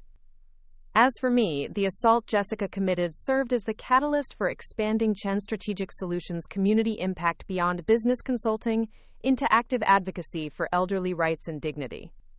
We established the Chen Foundation for Elder Dignity, which provides legal support, advocacy services, and community education about preventing elder abuse and discrimination. The foundation has helped over 200 elderly individuals in the past 2 years, ensuring that they receive the respect and protection they deserve regardless of their apparent circumstances or perceived powerlessness. We also created the Austin Business Community Standards Initiative, which has become a model for other cities interested in establishing professional consequences for elder abuse and discrimination. The initiative has been adopted by business communities in Dallas, Houston, San Antonio, and Phoenix, creating a network of professional organizations committed to protecting elderly community members from disrespect and abuse. Chen Strategic Solutions has continued to grow and expand, now operating in 8 states and employing over 750 people. Our work on municipal infrastructure, technology implementation, and strategic planning has influenced urban development throughout the Southwest, and our consulting services are sought by governments and corporations from California to Florida. But perhaps most importantly, the incident with Jessica has served as a powerful teaching tool about the dangers of assumptions, the importance of respecting elderly people, and the consequences of revealing poor character when you think no one important is watching. The business card I placed on Thomas and Jessica's dining room table that September evening now hangs in the lobby of our expanded headquarters, along with a plaque that reads, "Respect is not conditional on perceived power. Dignity is not dependent on apparent circumstances. Character is revealed by how you treat people you believe cannot defend themselves." Quote. The restraining order that protects me from any future contact with Jessica serves as a permanent reminder that elder abuse has serious legal consequences, while the community response to her assault demonstrates that Austin's business community will actively oppose discrimination and violence against elderly people. The woman Jessica thought needed to know her place, taught an entire community that the most dangerous assumptions are the ones we make about people's worth, power, and ability to defend themselves when we believe no one important is keeping score. And sometimes, the most expensive lessons are the ones that teach us that character, respect, and human dignity are not negotiable commodities, regardless of someone's age, appearance, or apparent circumstances. This story is dedicated to every elderly person who has ever been dismissed, underestimated, abused, or told to know their place by people who forgot that wisdom, experience, and professional accomplishment don't disappear with age. They accumulate, deepen, and sometimes become powerful enough to change entire communities when properly recognized and respected. The slap that Jessica thought would silence an interfering old woman instead became the catalyst for a community-wide commitment to protecting elderly people and ensuring that respect for elders is not just a personal value, but a professional and social requirement with real consequences for those who violate it. Because the most important place for anyone to know is that human dignity is universal, respect is non-negotiable, and assumptions about powerlessness can be the most dangerous mistakes you ever make, especially when the person you're underestimating has spent 70 years proving exactly how powerful wisdom, experience, and community relationships can be when someone finally decides to use them.